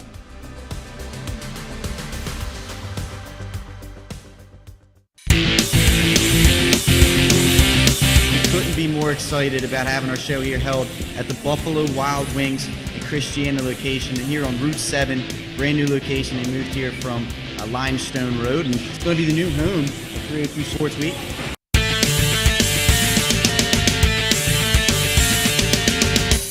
I'm going to recap some local, college, and professional stuff. It's time for everybody's favorite part of the day, top 5 plays. Here we go. Stanley, your number 1 play from AI, 76-yard punt return. We got ourselves the quality cam here on the sideline. It's awesome to watch from this angle, to be honest with you. And watch, whoa, going up. He went to 412. He left the first there at 4-4. I mean, those ups right there. You can't make this stuff up. Looking to stay cool this summer?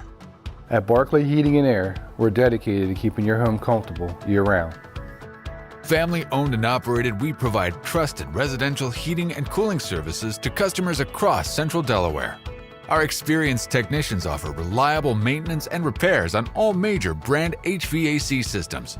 From air conditioners and ductless systems to heat pumps and furnaces, we also sell and install top quality units. No matter your needs, we're committed to getting the job done right with honest and timely service you can count on. Invested in our community, we're proud to help families in more ways than one, sponsoring and donating to many local programs and organizations throughout the area for dependable HVAC services. Give us a shout or a bark at Barclay Heating and Air.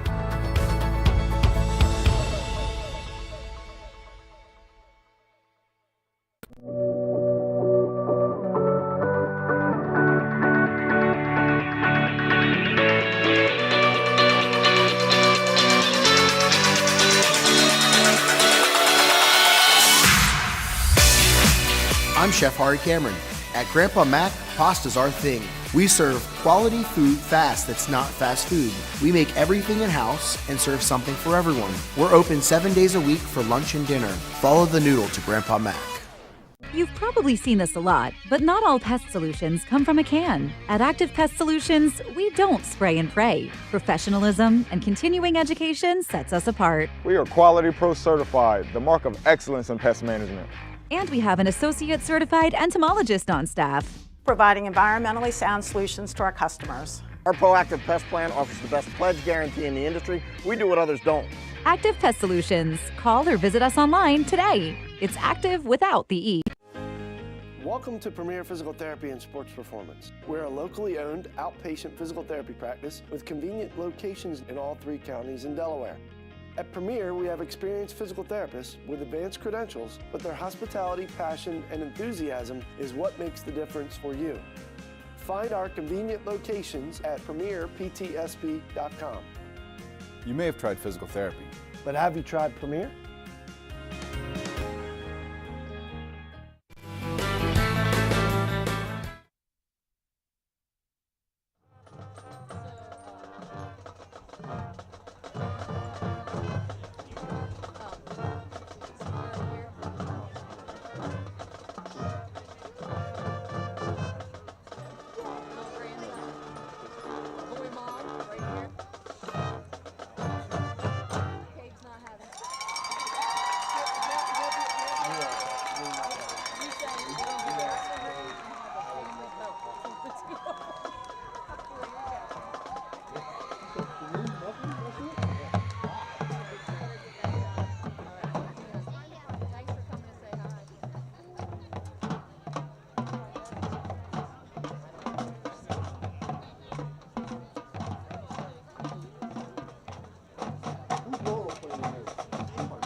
TSN, I saw them down there. Just with a camera and calling in. I think they're calling games.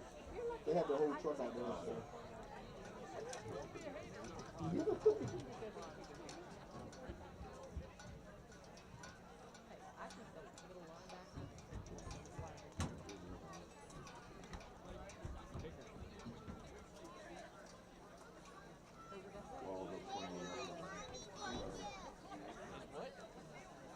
I know. I hope they got enough cops out there.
So welcome back, folks. It's time for the halftime stats brought to you by Surf Bagel. We're waiting to, I thought they were going to do a Preston Grace. I don't want to talk over that. But, looks like they're about ready to move here. But we'll go real quick through it here, Dave, I think. They're waiting for Coach Bell. Okay. All right, ladies and gentlemen, I'd like to direct your attention to midfield for tonight's presentation. We have wife Christine Grace, brother Charles Grace, and mother-in-law Ann Hurst. Coaches that have coached with Coach Preston Grace. From the Milford Buccaneers, Coach Jed Bell and Coach Emilio Perry. From your Woodbridge Raiders, head coach Marvin Dooley and assistant coaches Marvin Morris and J.D. Messick. Representing Woodbridge School District, Superintendent and former teammate Heath Chazanoff, as well as Assistant Superintendent Kevin Long. Tonight, we honor Coach Grace. This is the first football season in 3 decades that Coach Preston Grace has not been with us on the sidelines or up in the coach's box. He has been sadly missed since his passing earlier this year. Preston graduated from Woodbridge High School in 1987. He was a member of the 1987 basketball team that made it to the state championship. He was number 87 on the football team. The fall after graduation, he asked to volunteer and coach with Coach Tom Pegelow's football team and kept coaching for the next 36 years. While football was always his first love, he also coached baseball and middle school basketball for several seasons. In 1999, he started working for the Woodbridge School District and worked in several of our schools before retiring in 2021 while at Scope. Coach Grace was part of the lean years of our football program when it was tough to win even a couple games a year. And he always said, nothing made him prouder and more appreciative of the successful seasons. So many members of the 1999 10-0 team became like family over the years, and it's hard to imagine anyone was happier than he was to have won the state championships in 2016 and 2018. Coach Grace loved football, but what he loved most was a brotherhood built by players and coaches, and the way it brought our community together. While the game was important to him, it was people around it that really mattered to him. Football was family for Coach Grace. He got to coach both his brother and future brother-in-law. His wife, Christine Grace, and mother-in-law, Ann Hurst, were at nearly every game in those 36 seasons. For many years, the Graces opened their home to the players after Friday night games. When Christine became a founding member and longtime president of the Woodbridge Football Boosters, their home became ground zero for the group, and he got to help with a number of their activities, whether he wanted to or not. Coach Grace was honored with the Ed Brown Award as the Assistant Coach of the Year in Delaware High School football in 2017, and he was inducted into the Delaware Afro-American Sports Hall of Fame in 2019. He also spent time volunteering with the DFRC and annual Blue Gold game. What many of you may not have known was what a fighter Coach Grace was. During the state playoff run in 2013, he was preparing for a bone marrow transplant that was successfully done as soon as the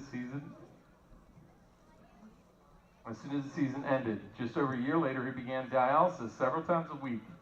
He could have used that as an excuse to stop coaching, but he was determined to not let it keep him from doing what he loved.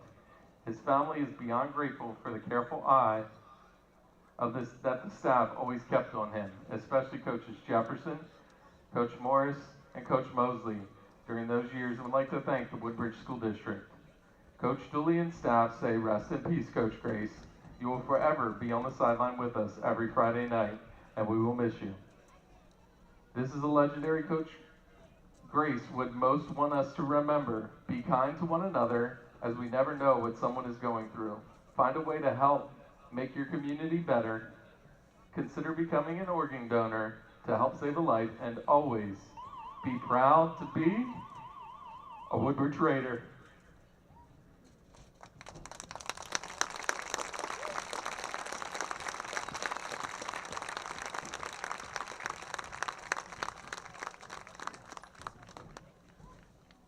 Coordinators are presenting Coach Grace's wife and family with some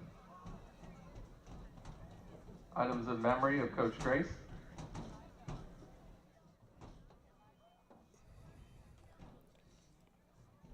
So Woodbridge honors former coach Preston Grace. And let's get to the halftime stats brought to you by Surf Bagel. And we said all along we didn't think Milford was playing that bad. The stats indicate 174 total yards in the first half, 67 in the air and 107 rushing. The 2 turnovers were killers for them. And for Woodbridge, 202 yards all on the ground. Let's get to the individual guys. You asked what Tracy Johnson did in the first half. 19 carries, 157 yards. He's already done a night's work and 2 touchdowns. Tyler Ely, the 1 carry for 50 yards and a touchdown. Daenerys Horsey, 10 carries, 83 yards. And Shorts, 4 carries, 18. And then the quarterback, Hudson, 2 for 3 for 67 with a touchdown and an interception. So statistically, we got a football game. Statistically, we got a football game. Right. But the scoreboard says different. The scoreboard says different, and Woodbridge is getting the ball. Right. Yeah, they're getting the ball start. So nice halftime presentation by the Woodbridge School District. Yep, it sure was, and you can tell how much that guy meant to this place. Still means. Yeah, and there wasn't and they said there wasn't a Woodbridge player he didn't know. Yeah. He like I said, you saw him at games at Beacon, and I saw him at Wesley, and yeah, it just is who he was. He just followed his people. Yeah. Yeah. The public address announcer had a hard time getting through that. Yeah, that's twice I've been here with him. He had to do the Troy Haynes one, and sometimes you just want to record those. Yeah, yeah, no doubt. I would not envy that job.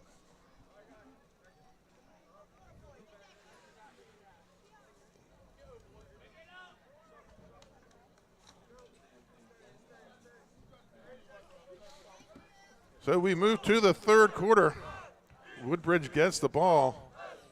And I tell you what they did last year. They came right out, marched down the field. It was all Tracy Johnson. I think that's probably what we're going to see right now. And, Benny, that's what you need to do. And I mean, that's how you close games out, is by taking a drive to start the half and setting the tone, picking up where you left off.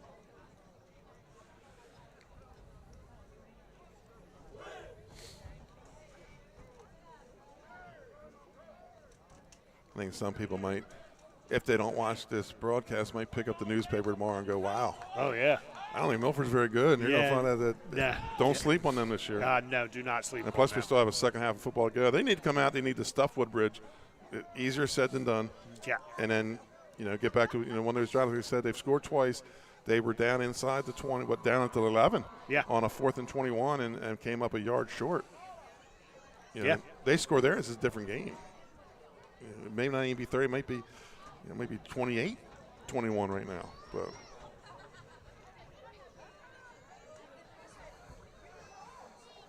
some halftime scores, some the surprising one you gave me at the half. Newark 3, Howard 0. Howard's averaging 40-some points a game. That makes no sense. And Milford, I mean, and Newark's improving. We saw them last year at Lake Forest, and Lake was really good last year. Speaking of Lake Forest, they trailed Delmar 14-7, and Laurel leads Seaford 21-0 in the Lions Club trophy game. 130th time that game's been played. Wow. Laurel looking for their 20th straight win, which will be the longest streak in that series. Gosh, and you think about it, I would have to think overall Seaford. They are, yeah. By I have it written down somewhere. It's like 67 to 50-something. Yes. Delmar just went up 22-7 against Lake Forest. So the old Henny South, we now call it District 3, is going to be fun to watch this year. Yeah, it is. And, Lake is getting some people back from injury, and they're certainly well coached. So back deep, Tracy Johnson and the electrifying Jacare Banks. Kicking off will be Nason Legros.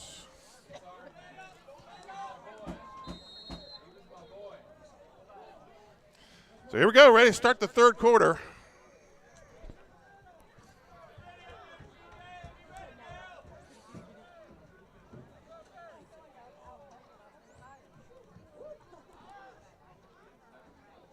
And we're away. A high kick to the sideline. It's going to be taken at about the 25.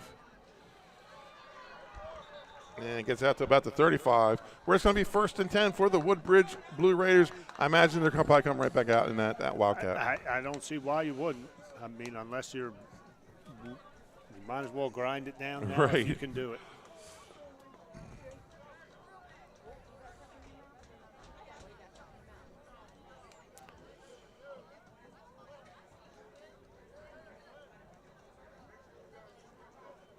Turn the ball up to 34. The 1st and 10 ball at the 34 for the Woodbridge Blue Raiders. And now they come out with Plummer in the pistol. Here we go. Again, Benny, you see out here, I mean, that's got to be man coverage. He has no help there. And handoff to Johnson. Picks up a yard on the play. It's an excellent job by that D tackle there to keep outside leverage and make that tackle. That's the first time I've seen him get tackled tonight by one person. 2nd and 9 here. Ball out to the 35. Reminder, tomorrow night we'll be at Sussex Central where 4-1 Cape and Logan comes down. Dave, you're actually going to be there too because you're the substitute film guy. I'm the substitute film guy for the Cape Vikings tomorrow night. I got tutored on the camera. They have these cameras now, Benny, that have like octopus legs that just wrap to railings. Oh, wow. I have apologized in advance for the quality of the video I'm going to produce. Pick up a 4 for Risper, brings up 3rd and 5. It's the one that I've done I've done everything in our business here, and I cannot video because I can't watch the camera. I got to watch what's going on, and then next thing you know, my camera's in the bleachers. So. Yes, so I like I said, I apologize in advance. The way they have things now, you know, they have sideline cameras and end zone cameras, and it's a lot of breakdown that happens. I'll announce, I'll produce, I'll do anything, but I cannot do the camera. It's my ADD kicks in. 3rd and 5 here for Woodbridge. Johnson up the middle, it's a little jump step, and he's going to be brought down to the ground by Shorts, but I think he's going to get the first down. I'm going to give him that first down, Benny, and off to number 8, on that effort, and he helped his tackler up. He did. It's not usually how that works. It's usually the other way around. First down for the Blue Raiders. They get the ball out to their own 45.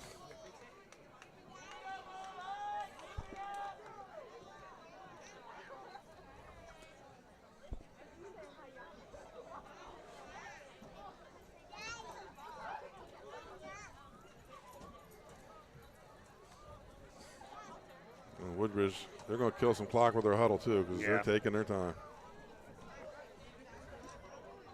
If they don't have the ball, they can't score, right? True, and give you a little bit of rest.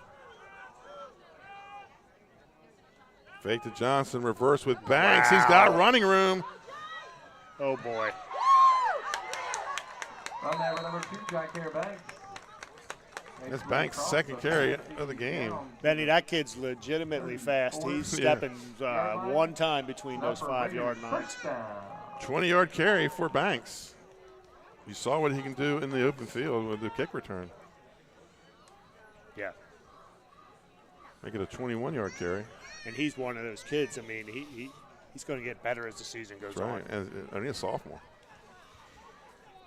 First drive of the second half here. And this time Banks is coming wide to the right, which means we're probably going to see something off the right-hand side with Johnson. Nope, it's going to be Risper up the middle, and nothing there. 42 in on the tackle. I mean, I know, like, Woodbridge Darrell Hughes really hasn't thrown the ball tonight, but Milford's still daring them to do it. Right. Well, they threw the jump pass with Johnson. The old Tim Tebow. They're still daring them to do it. Johnson comes in with Plummer.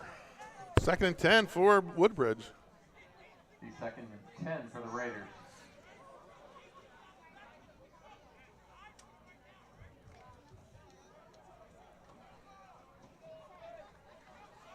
He's definitely taking him out. I mean, he's outside the numbers here, Ben. He's just taking him out of the play.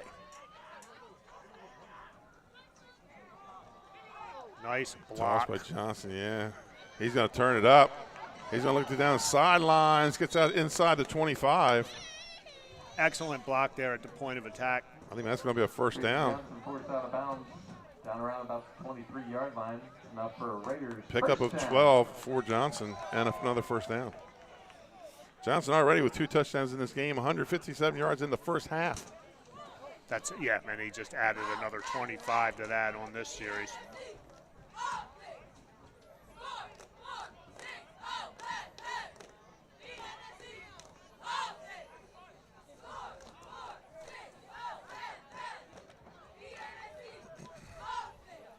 Ball at the 23, 1st and 10 for the Blue Raiders.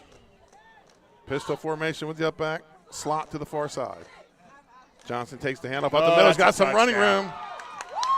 23-yard touchdown for Tracy Johnson.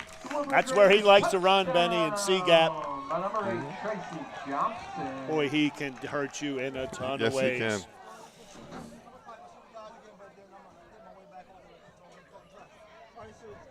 8:27 to play here in the third quarter. And this is exactly what they did last week. Went right down, and Marvin Dooley says to punch him in the mouth. Yeah, and something to be said for that, Benny.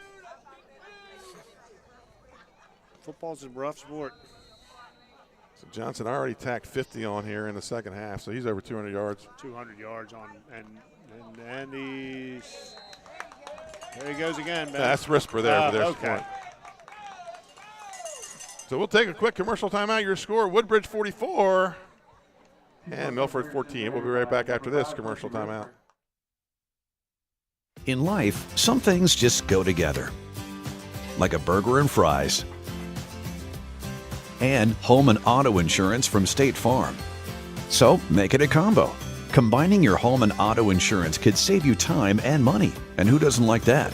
Just call State Farm agent Juwan Johnson and find out how you could start saving today. It's just another way we're here to help life go right.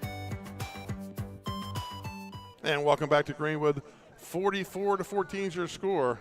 And we were talking during the commercial break. This is just not what we saw coming in. No, I mean Milford's down 30, and really you got to take it one drive at a time, one play at a time.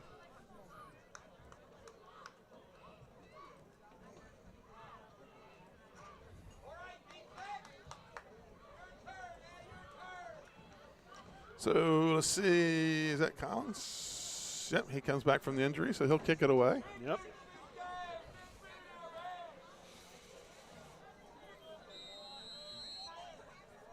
Woodbridge looking to go 2-0 in District 3. Collins kicks it to down the hash mark, gets dear. over his head. Oof. He's going to pick it up at the 6, make a guy miss. Ooh. And they get dear. Big hit by Johnson, now a flag. And we'll get this all sorted out. But Johnson didn't even break down. He just went face-to-face with him. Now, are they going to tack on a hold here as well, or are we looking at a horse collar?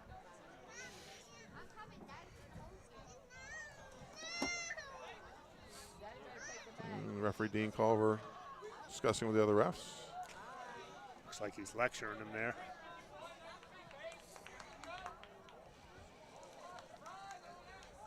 Let's see what the call is.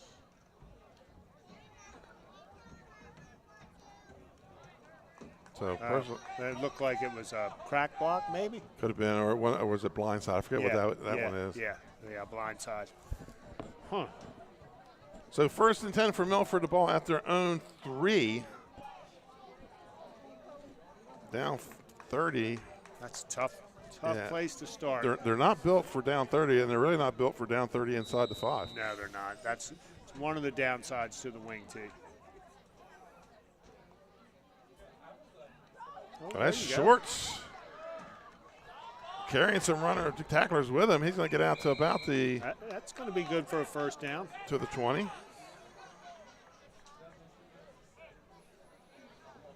$17-yard carry for Shorts. Saw he switched to to a veer. There, the two backs switched over to a split back formation. That's definitely a wrinkle. It's like they're back in their base back wing in their tee. wing tee, yeah.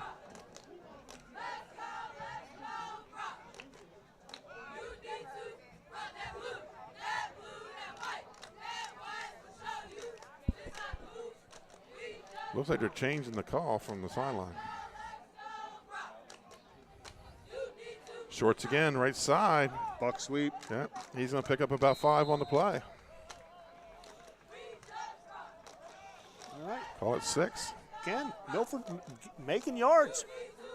Yeah, they moved the ball. I mean, they're going to go over 200 yards here in the third quarter. They just got to find a way to get it across the goal line. 2nd and 6 for the Bucks. And we've seen they can throw the ball a little bit. Yes. That's Horsey. And he's just eating up chunks.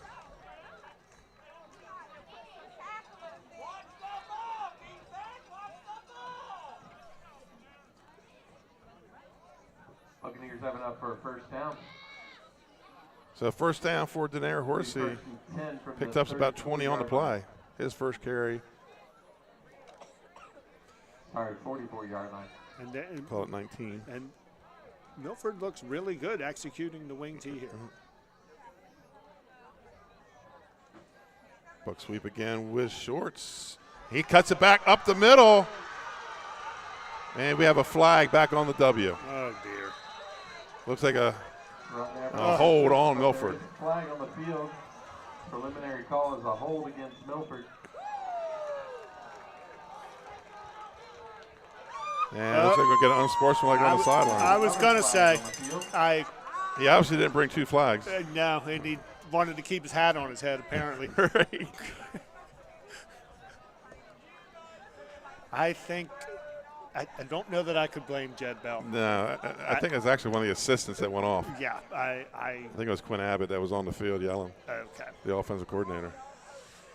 Yeah, I'm down 44-14. And you've had a rough go of it. And I would say the penalties are lopsided, not that you haven't committed some. Exactly, right.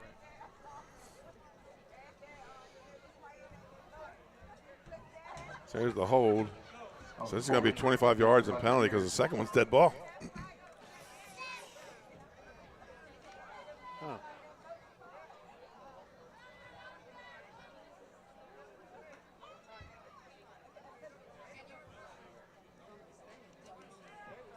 So, I think it's a dead ball, unsportsmanlike. I guess. So it's going to be a first and forever. Ooh. So a 56-yard touchdown run negated on a hold. And you're now in first and 34. Yeah. Wow. Yeah. Really long. Yeah. Somewhere between 30 and 34.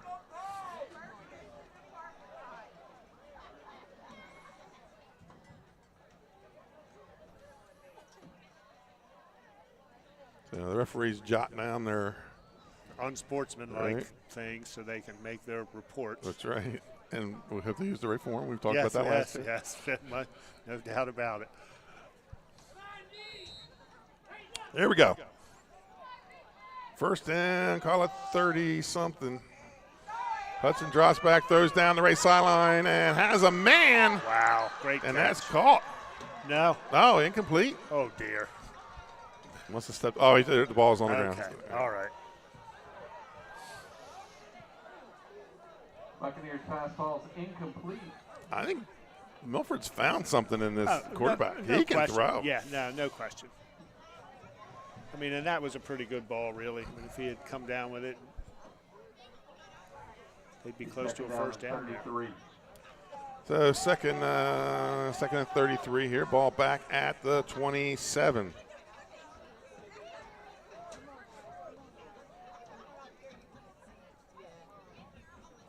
Guard trap. And that's going to be Horsey. He's got running room.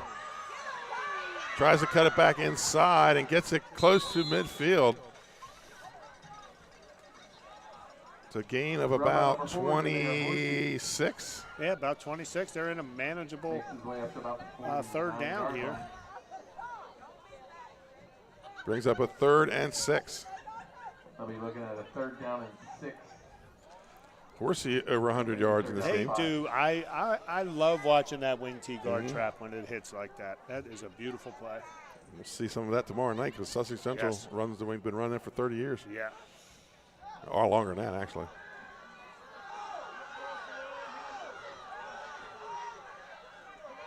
Milford sideline not happy.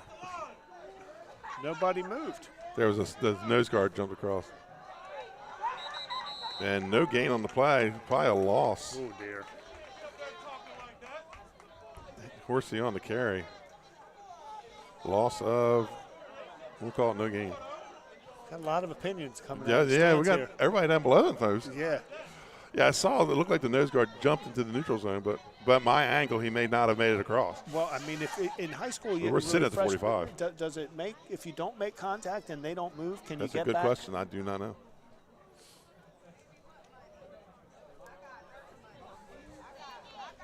Any result, it's going to be a 4th and 7 and some confusion getting the play. And they like to change the play. They're not going to have much time. No, they are not. And you know what, Benny, 4th and 7 here, I think I'm running guard trap. Mm-hmm. We'll come back to that counter crisscross.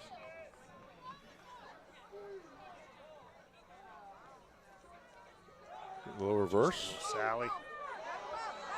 Oh, he's got the first down. Hit, spins, gets inside the 35. And we have whistles. Number 20. Keep looking for flags. That's what I'm looking for, Yeah. yeah. Oof. Oh, no. Yeah, I think they've got a hold. There's a, I think. There's a pink, something pink there over it there. is. There it is. He brought his pink flag from. There we go. I remember a couple years ago they had those. Oh.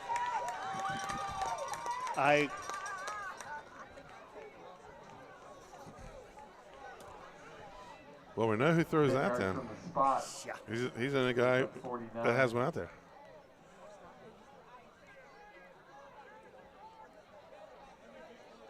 I can imagine Milford's sideline is. Yeah, it's about to lose it. Yeah. That takes it back to the 41. And Milford's going to have to punt it away on a 4th and 14.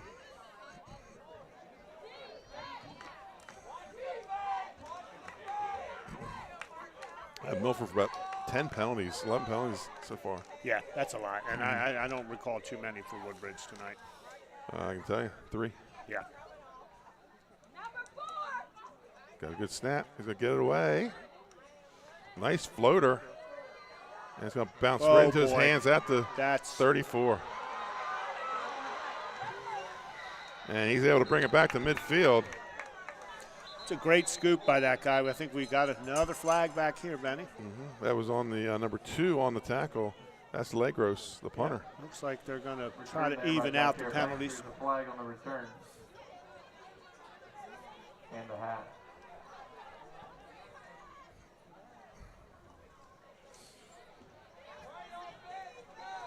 So we got something on the return here. Yep, it's probably going to be a hold. The towels all over the field. Yeah. Towels, pink flags, white yellow towels. flags, right? Some of the pink flags look like they were just last year's model. Right.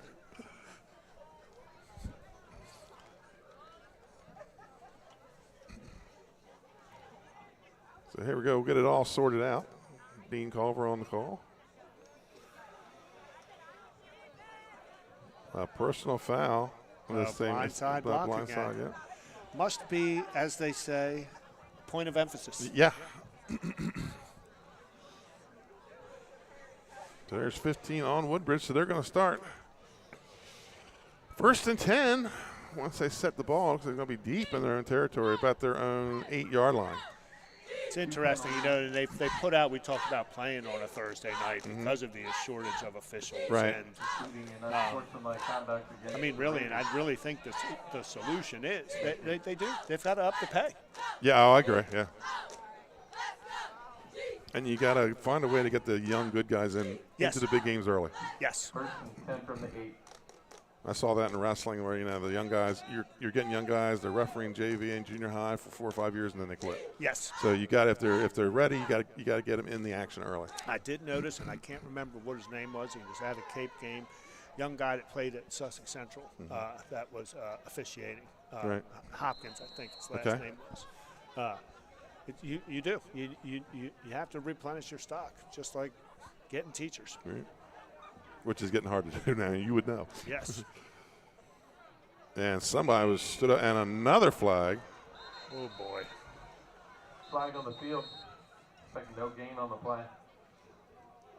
It was 33 on the carry. That's Ely. I think that's going to be a hold.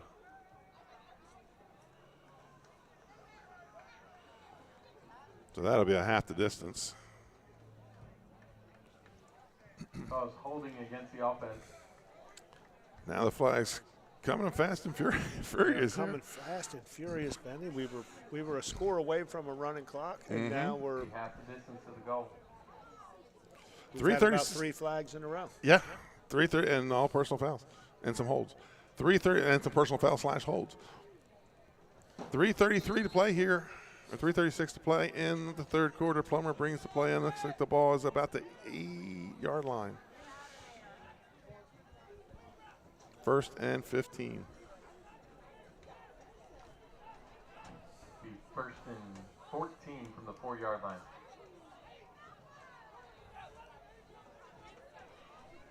Yeah, I can't tell if that's Johnson in the backfield now. We had some movement. Ball's bouncing around. Oh boy, on the ground, and he 33 is going to get it. Well, Milford says they have it. They do.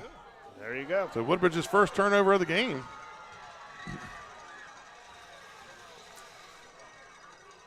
So it looks like Tracy Johnson's done for the night. Yeah, and I can't say I blame the coach for that. Fumble on the play by the Raiders. It's done on offense, not on defense. Nope. Nope.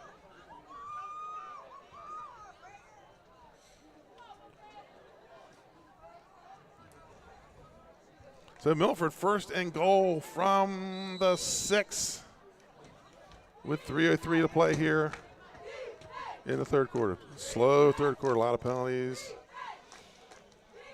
Shorts goes to the right. He's got the There's flag. a hold. There was a hold. Oh my. On 50. He grabbed him from behind. Ball on the field is a touchdown, but there is a flag. I saw that one. And it's Yeah. holding again. That will drive you crazy as Right. a coach, especially behind the play. There's no need for it. Yeah, I heard a lot of coaches yell, "Don't block behind the play." Stop. Right. But it's so hard when you're 16 with the adrenaline. Yes, and then that guy just got a good hit on you the play before. That'll back him up 10 yards.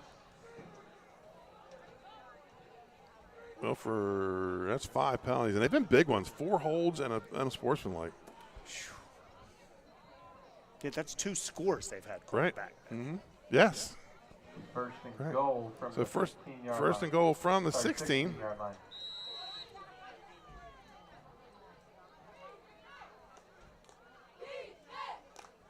And up the middle with Horsey. He's going to pick up a couple. We made it through a play without a flag. That's Yes, good. we did. So the streak has ended.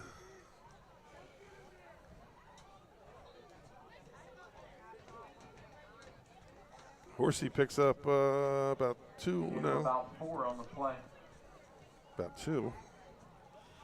Brings up a 2nd down and 12 from the 12. Ball on the 14. Split end this side. We look like we're unbalanced here. There we go. Yep. Shorts cuts it up and pushed in the pile. He's going to get it inside the 10. Forward Pick up of progress, about 6 on the play for Shorts. Brings up a 3rd and Brings up a goal 3rd and from goal the from the 6. From the 8. From the 8, yeah.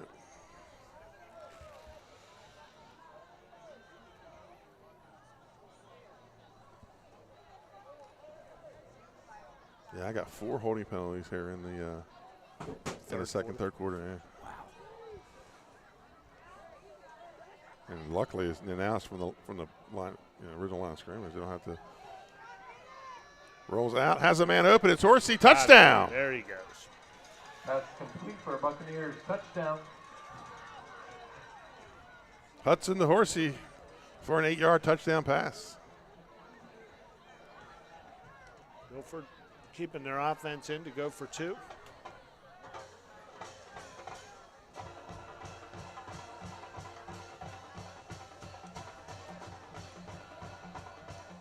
the Milford band strikes it up after their go. first touchdown of this half.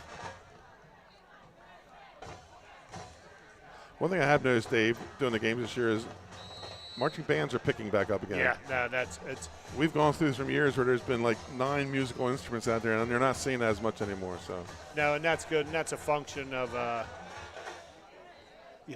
things getting back to normal. Mm-hmm. And that's good to see, because you need that in the high school.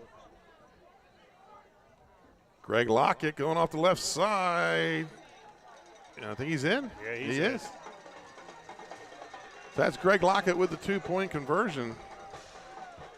Lockett, a junior. He's a wrestler. He's 220-pounder at Milford.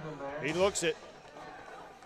So we're going to take a quick commercial timeout. Your score with 1:32 to play in the third quarter. Woodbridge 42, Milford 22.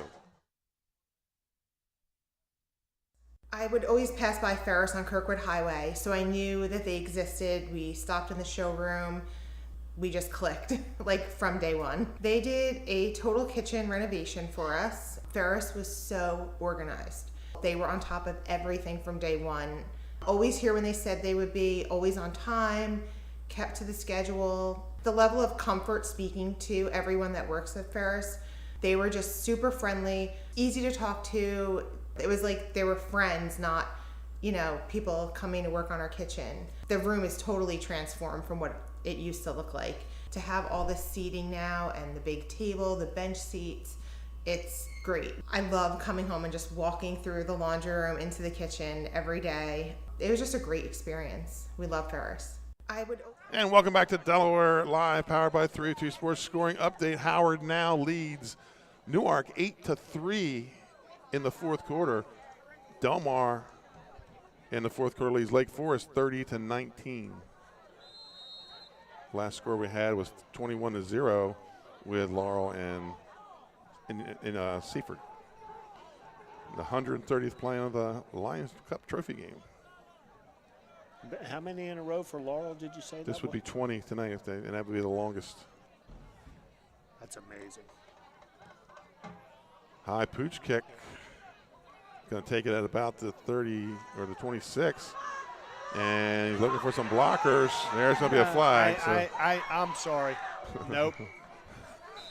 Nope. What's he calling there? I don't know what he's calling, but no. That was There are 2 flags on the field. 2 flags. I thought that was clean, Benny. Mm-hmm. I did not see any blind side there. He just got his hat in front and he kept himself. He avoided the block in the back. To hold. I didn't see it, Benny. So hold on, Woodbridge. We'll have to go back and watch that tonight. It's their first penalty of the second half.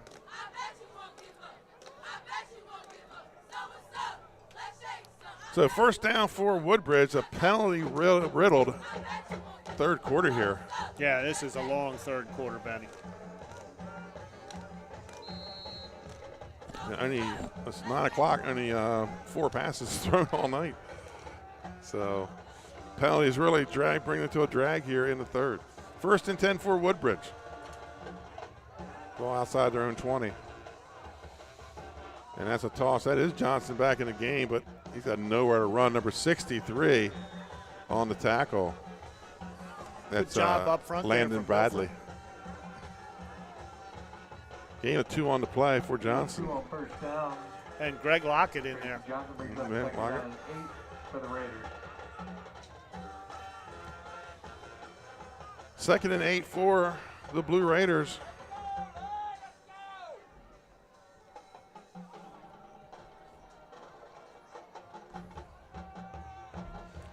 One thing for Milford, Jed Belkin gets an extra day to get back to the drawing board playing on Thursday night.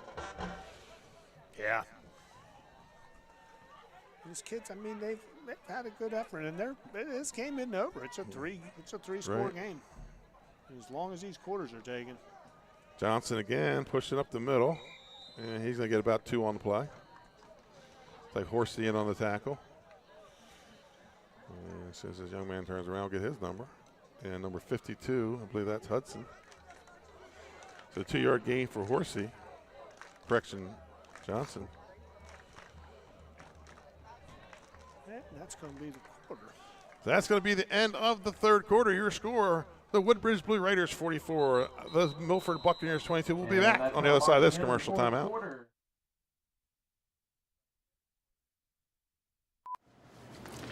Oh, hey, I didn't see you there. Cut. Dude, what was that? Was that too much? Here at Grandpa Mac, we have something for everyone. Signature pasta dishes, or you can custom create them to order. We serve soups, salads, sandwiches, craft beer, and wine. Grandpa Mac's been serving comfort food here in Southern Delaware for the last 3 years, making over 100 pounds of fresh pasta daily. We have a family-friendly environment and are open 7 days a week for lunch and dinner. And remember, come follow the noodle to Grandpa Mac. Oh, hey, I didn't see you there. Cut. Dude, what was that? Was that too much? Here at Grandpa Mac, we have something for everyone. Signature pasta dishes, or you can custom create them to order. We serve soups, salads, sandwiches, craft beer, and wine. Grandpa Mac's been serving comfort food here in Southern Delaware for the last 3 years, making over 100 pounds of fresh pasta daily. We have a family-friendly environment and are open 7 days a week for lunch and dinner. And remember, come follow the noodle to Grandpa Mac. Oh, hey, I didn't see. And welcome back. Start of the fourth quarter. Woodbridge, the 3rd and 6. Looks like their own 27-yard line. 3rd and 6 at their own. And Woodbridge has got to find their mojo again here, Benny. Mm-hmm. Yeah, we got 12 minutes to go. And take the penalties out. This is a closer game. No question about it. Option. And Plummer's going to be tackled after about, we'll call it a 2 or 3 yard gain. Yeah. Looks like Woodbridge is going to punt it away. So brings up a 4th and 2. Raiders looking at a 4th down and 2.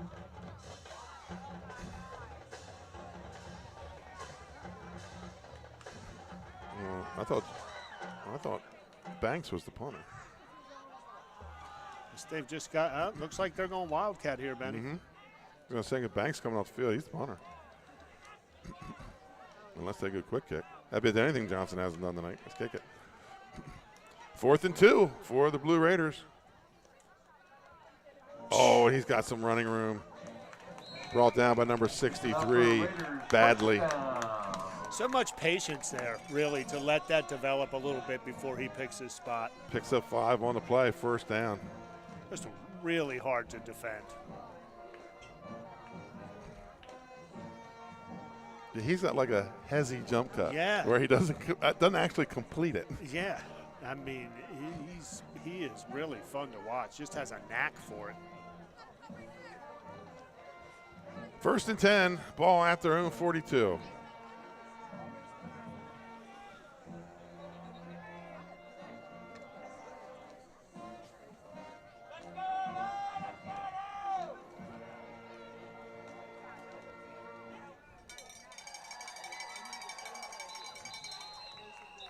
And whistles on the play. Timeout Woodbridge. Somebody was. We got another flag. Oh, delay again. Timeout called by the Raiders. What? First timeout of the second half. So are they going to enforce a penalty or no? I don't even think the rest of the crew saw him. Here we go. Right. Here comes the back judge. Yeah, the judge from the Milford side of the field threw the flag, and I don't think anybody even saw him. Right. So are we eating the flag? We're moving the ball up. Around a lot. So we're eating the flag here. So it's going to be a timeout for the Blue Raiders.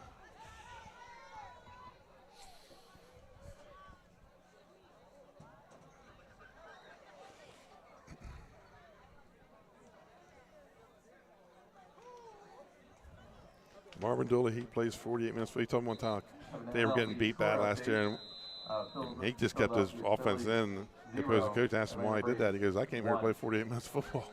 Yeah. Yeah.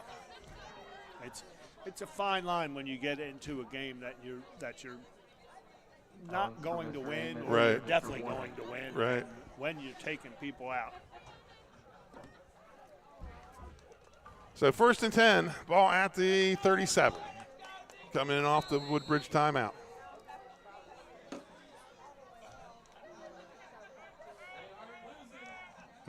pistol with the up back. And we get a penalty. Now we get a penalty. False start on the Raiders. So it looks like the fourth quarter about to go about the way of the third quarter. Phew. This is time to tighten it up, everybody.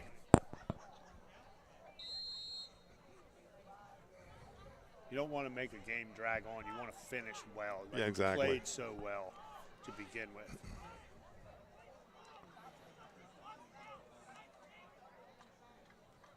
Not sure where that came from. That was. It was the only person talking in the stadium, it seems like. So first and 15 for the Woodbridge Blue Raiders.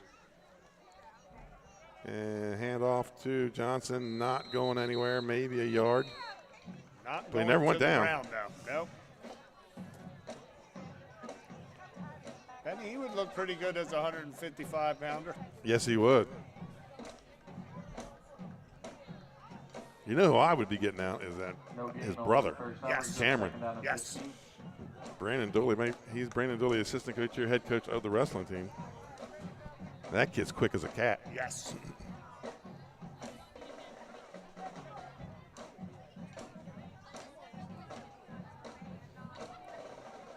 Second and 14, Woodbridge taking their time coming out of the huddle, trying to grind out a second straight win here.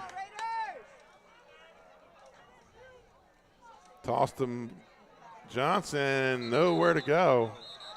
Yeah, they're coming across there. They're waiting on that. He's going to have a loss on the play. Loss of 4. Well, a couple on the play brings up third down and long for the Raiders. So they're about 19. Yeah.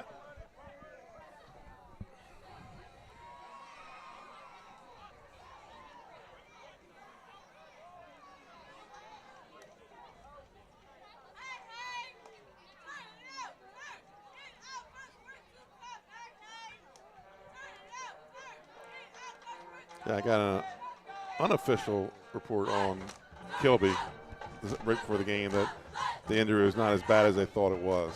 So we'll see if he has any football left this year. That would be great to see if he did, because certainly he's I think that's a face mask. I saw a head turn on that one.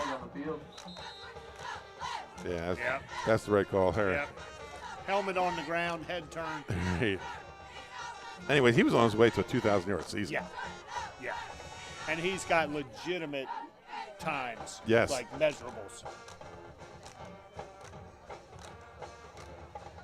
Face mask on Milford.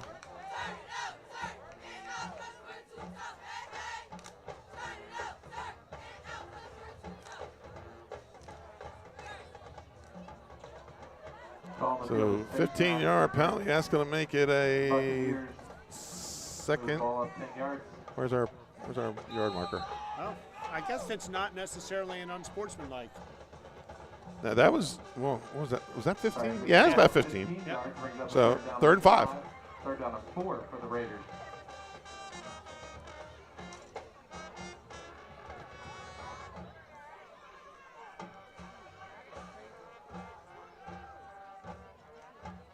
Johnson and another flag.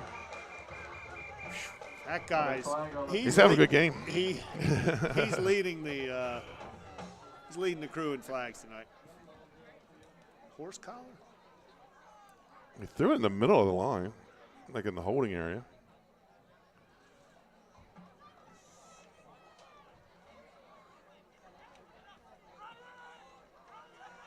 And that's a hold.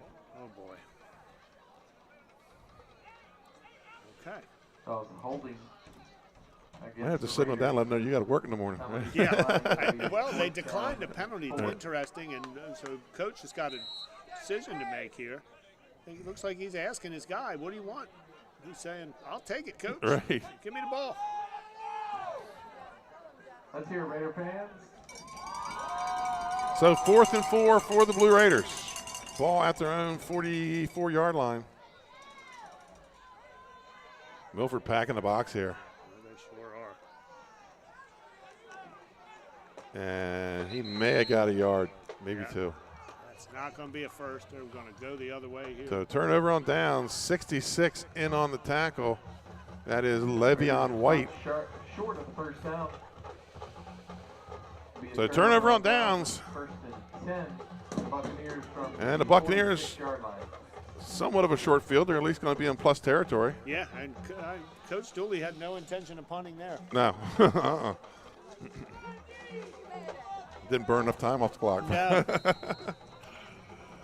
7:40 to play here, fourth quarter. Woodbridge ahead by 22. Back to their wing T formation is the Bucks.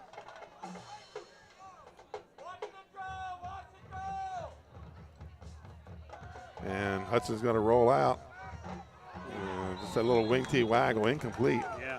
It's interesting that, though, Benny, they do appear to have like a wrinkle. They're looking, there's a check with me feature to this offense, which you don't see a lot in the wing T. No. Pass intended for Gene Vanderbilt falls incomplete. Wing T is probably one of the thinnest playbooks. Yeah. But very effective offense. Yeah, it's one of the thinnest playbooks, but it's so hard to get ready for. Right. You know. Yeah, nobody runs it. Yeah.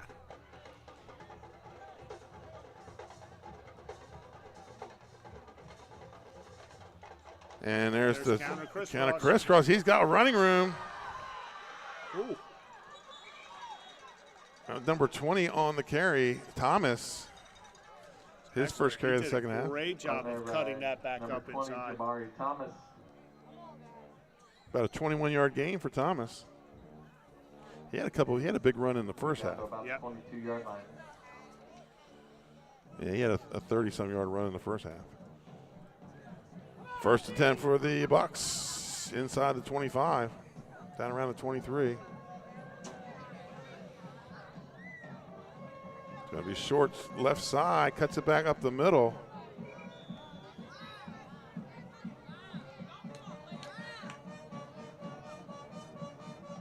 Pick up of about 4. Little Jaws theme music going on here. Love it. Second and 6 for Milford.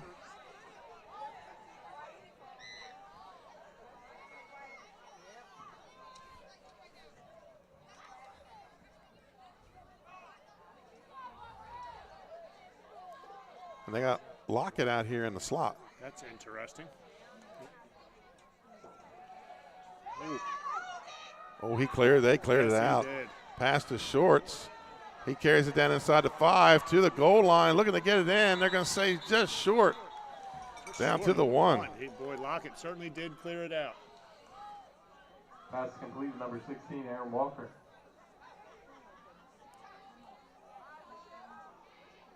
So about a 17-yard pass and catch. Benny, Milford's had 2 touchdowns called back tonight, giving up 2 touchdowns at special teams. Right. A lot to work on when they get back to Milford next week. But a lot to be excited about. Yeah, I agree. That's what I'm saying. I agree. Number 9 on the carry. Initially hitting the backfield, spins, and he's going to be short. That was Elijah Lake on the carry. Second and goal.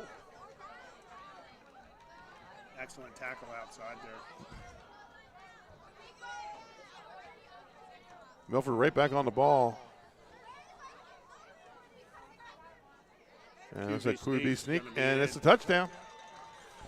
So Milford gets the touchdown after the short field. And got to think we're probably going to see an onside kick with 5:28 to play. You would have to think so.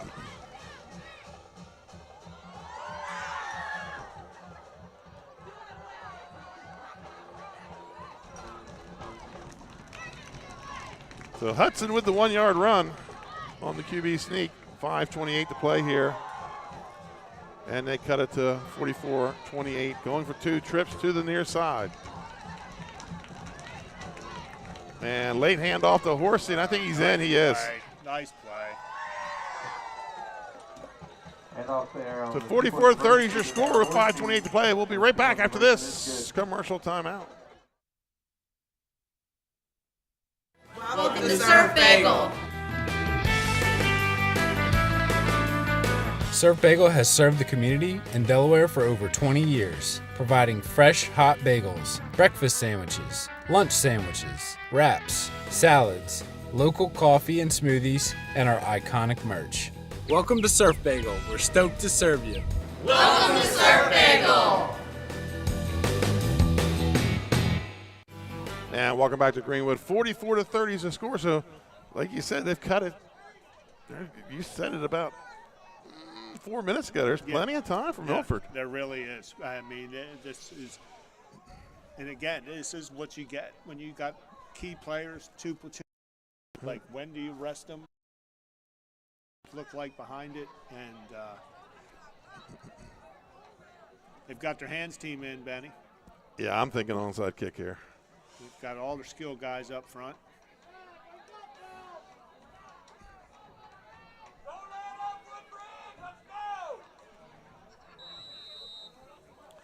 Legros on the kick. We're expecting probably an onside kick here. Can we get it there? No, he doesn't get the high bounce. So 1st and 10 for the Blue Raiders at their own 47. Kicked it right to Banks, and we know he's got some hands. I'm surprised he didn't run with it.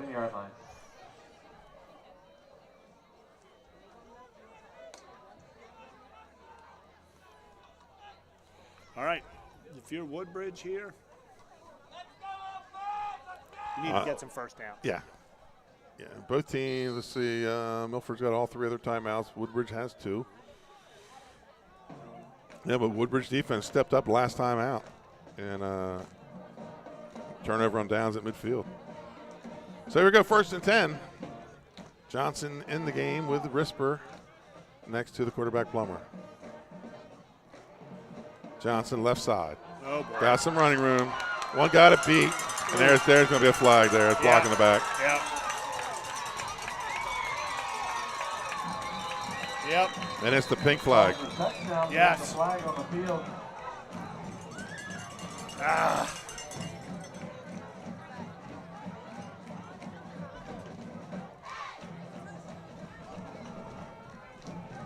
You can't do it right in front of him.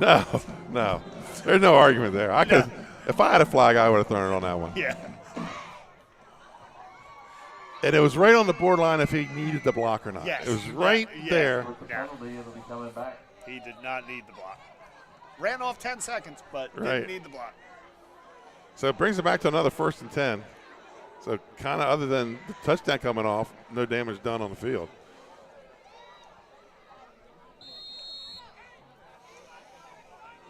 Yeah, that's hard for a 16-year-old to.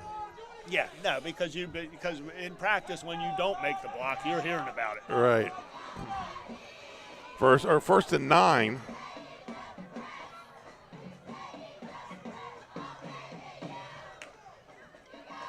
Johnson again, right side this time, cuts back up the middle, and he picks up about 4 or 5 on the play.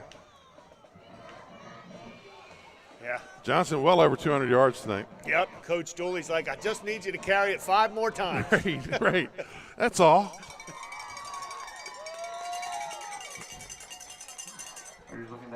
Folks, coming after the game, we'll have a quick commercial timeout, followed up by the Active Pest Solution Pest of the Game and our Louis Pizza player of the game. Louis Pizza bringing Birch beer back, I saw. Oh, man, hey. I'm all about it. I'm here for it. 4:30 and counting here, 2nd and 4. You know what's maddening if you're Milford is Johnson's getting the ball. How do you stop him? Yeah. And they got, 8 in the box there. Yeah. That's how you stop him. They just did. 52 and 58, big on that tackle is George Huffnagel and Aston Hudson. Loss of 1. The interesting thing about with Johnson is he comes over with the quarterback. I mean, he's like another quarterback on this with this offense. I mean, he's got input. He knows what he likes, and credit to this staff. To me, it seems as though they're saying, "What do you like?" Right. It's great when you can get to that point with an athlete. A couple years ago when Dooley ran a strict Wildcat and his center would come over and get the play. rest the legs of his Wildcat back. 3rd and 5. Johnson left side. Got some running room. Got the first down, and he is gone. 48-yard touchdown run, Tracy Johnson. He doesn't want to turn around, then. He's afraid he's going to see a flag, but there you go.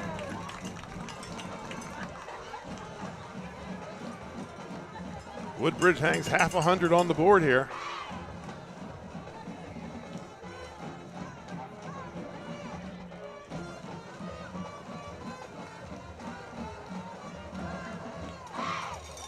So Woodbridge will go for 2.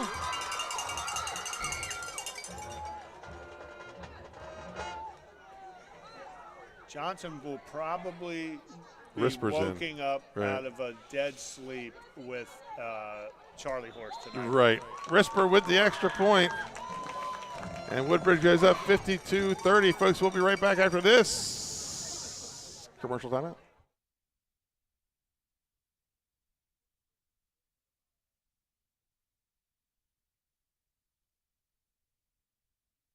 The best choice for you when designing your new home. From first home to vacation houses, we build and design homes for everyone. Set up your appointment now and design your dream home today at Capstone Homes.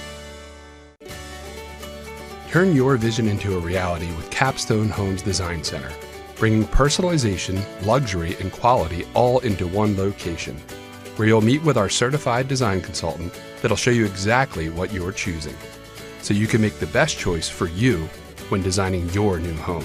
From first home to vacation houses, we build and design homes for everyone.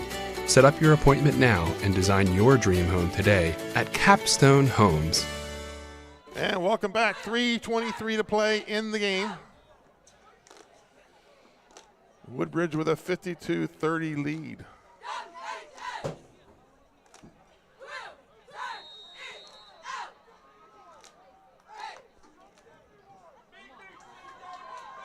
And kicks this one to about the 20-yard line. It's going to be taken by number 19, Sean Lovett.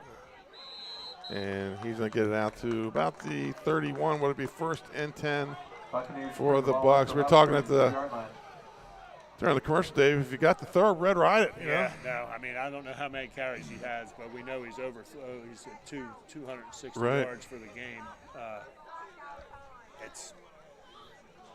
He's probably at 30-some carries. 32. Yeah. 20's a lot. Yeah. Yeah, you run big backs, 30, 33.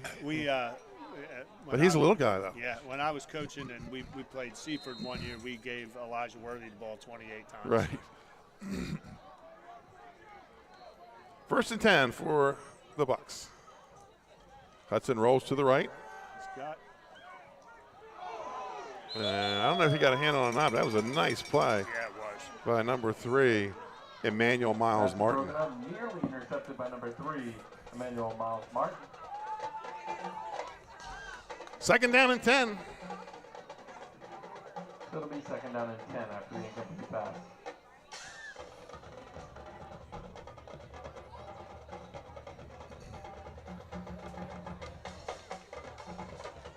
.311 here to go.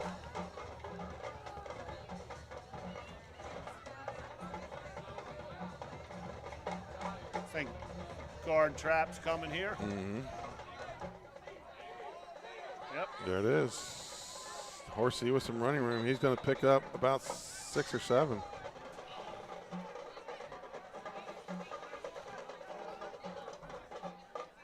Brings up a 3rd down. 3rd and call it 4. About 7 on 2nd down, brings up a 3rd down and 3 for the Buccaneers. Milford band still active. Yeah, they're playing. 3rd down and 4 for the Buccaneers. Shorts on the carry, trying to get to the edge, does get to the edge, takes it across midfield and out of bounds at about the 42. Pick up about 17 on the play, depending on where they mark it. Excellent run there by Shorts, and Milford's playing all the way through. Yeah. Game's out of hand here, but they're still in there. They're still executing. They're still hustling.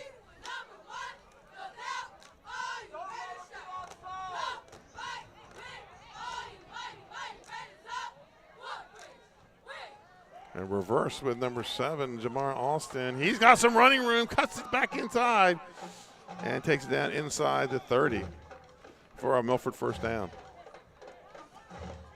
And you can see out there, even with Woodbridge, some of the two-way guys are getting tired. Right man, by the Buccaneers, they have enough for a first down. Gain of about 15 on the play. First down. Somebody just lit up a cigar under us. Yes, they did. Celebrating. They're mailing it in, I think. First and 10, ball at the 25. Hudson rolls right. Grab from behind, and guess who? Wow. Tracy Johnson with the sack. There he is. Sack on the play by number 15, Cameron Johnson. Loss of about 9 brings up 2nd and 19. And Milford's going to take a timeout. We're going to stay right here. By the Buccaneers. That kid has got so much speed. Even we talked about him as a wrestler. I bet as a basketball player. Yeah. You know. A lacrosse player. Yeah. Yeah. Can't coach that. Only a sophomore thing, junior. Yeah, he's a junior. So he stripped the ball away and ran 40 yards for a touchdown. And then there, big play when Milford's driving, and yeah, he's right on the quarterback on the rollout. Yeah, and you've got to wonder how he would do if you gave him the ball. Well, I don't know if I told you the story. At the beginning of the year, Marvin Dooley told me last week he was a running back, and they got about end of the summer camp, and he said, "Son, you're now a defensive lineman." And he said, to his credit, he said, "Yes, sir." Yeah. You know? Yeah. I imagine you're probably going to see him in the backfield next year with Tracy leaving. I would agree. 2nd and 19 for Milford. Minute 50 to play here in the game. They trail 52-30. Drops back, short roll to the short side of the field. And intercepted. Number 12 on the interception, King Peden, the linebacker. Excellent play. Kept his feet in. Got 2 down just for good measure. Interception there by number 12, King Peden. Minute 43 to play here in the ball game. Can you kneel it out in 3? He's first and 10 for the Raiders. So looks like 33's checking in. 23 so Tracy Johnson's night is done. Well, what a night he had. Yeah, so you wonder if you're Woodbridge, can you kneel it out in 3? And if you're Milford, are you going to let them do it? Right. Yeah, that's what they're going to do.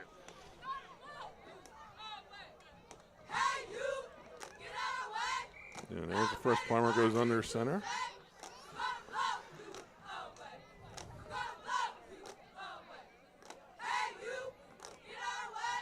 .252 is what I have. 252. Unofficially. Yeah. Wow. On 32 carries.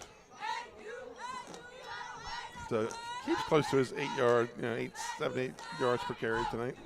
Yeah, that's excellent performance.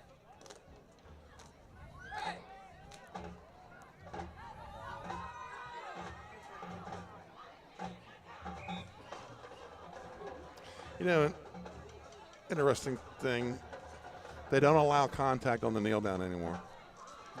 Right? Baseball, you got the 10-run rule. Right. Why not ask the coach that's down, are you going to call a timeout and just right. end the game? Right. Yeah, if there's no contact. Right. Yeah, no question. Yep, true. But we'll sit through, I think, one more kneel. That'll do it. Yeah, I don't think they have to run another one.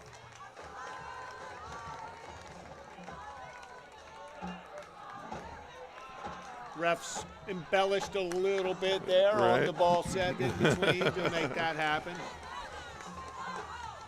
Good job. Some good sportsmanship down there at the 25. Yep. Giving Man, credit for a well-played game. Yeah, no question. That will allow the clock to expire here in the fourth quarter. That's the end of the game, folks. We're going to take a quick commercial timeout and score. Woodbridge 52, Milford 30. We'll be right back after this. Quick timeout. Prevent unwanted house guests from invading your home. With cold weather coming, overwintering pests are headed inside. If you're not proactive, you could be left with a pest problem. Expertise is needed to inspect, identify a problem, and offer environmentally sound solutions like Active Pest Solutions. Prevention is the key to stopping cluster flies, stink bugs, crickets, and mice from entering your home. Protect your home with a proactive pest plan. Contact Active Pest Solutions, your local pest expert. For more information, visit delmarvaexperts.com. Coach Preston Grace. And there they are. The ants are on the board, on the screen. Our Active Pest Solution pest of the game. Who is it, Dave?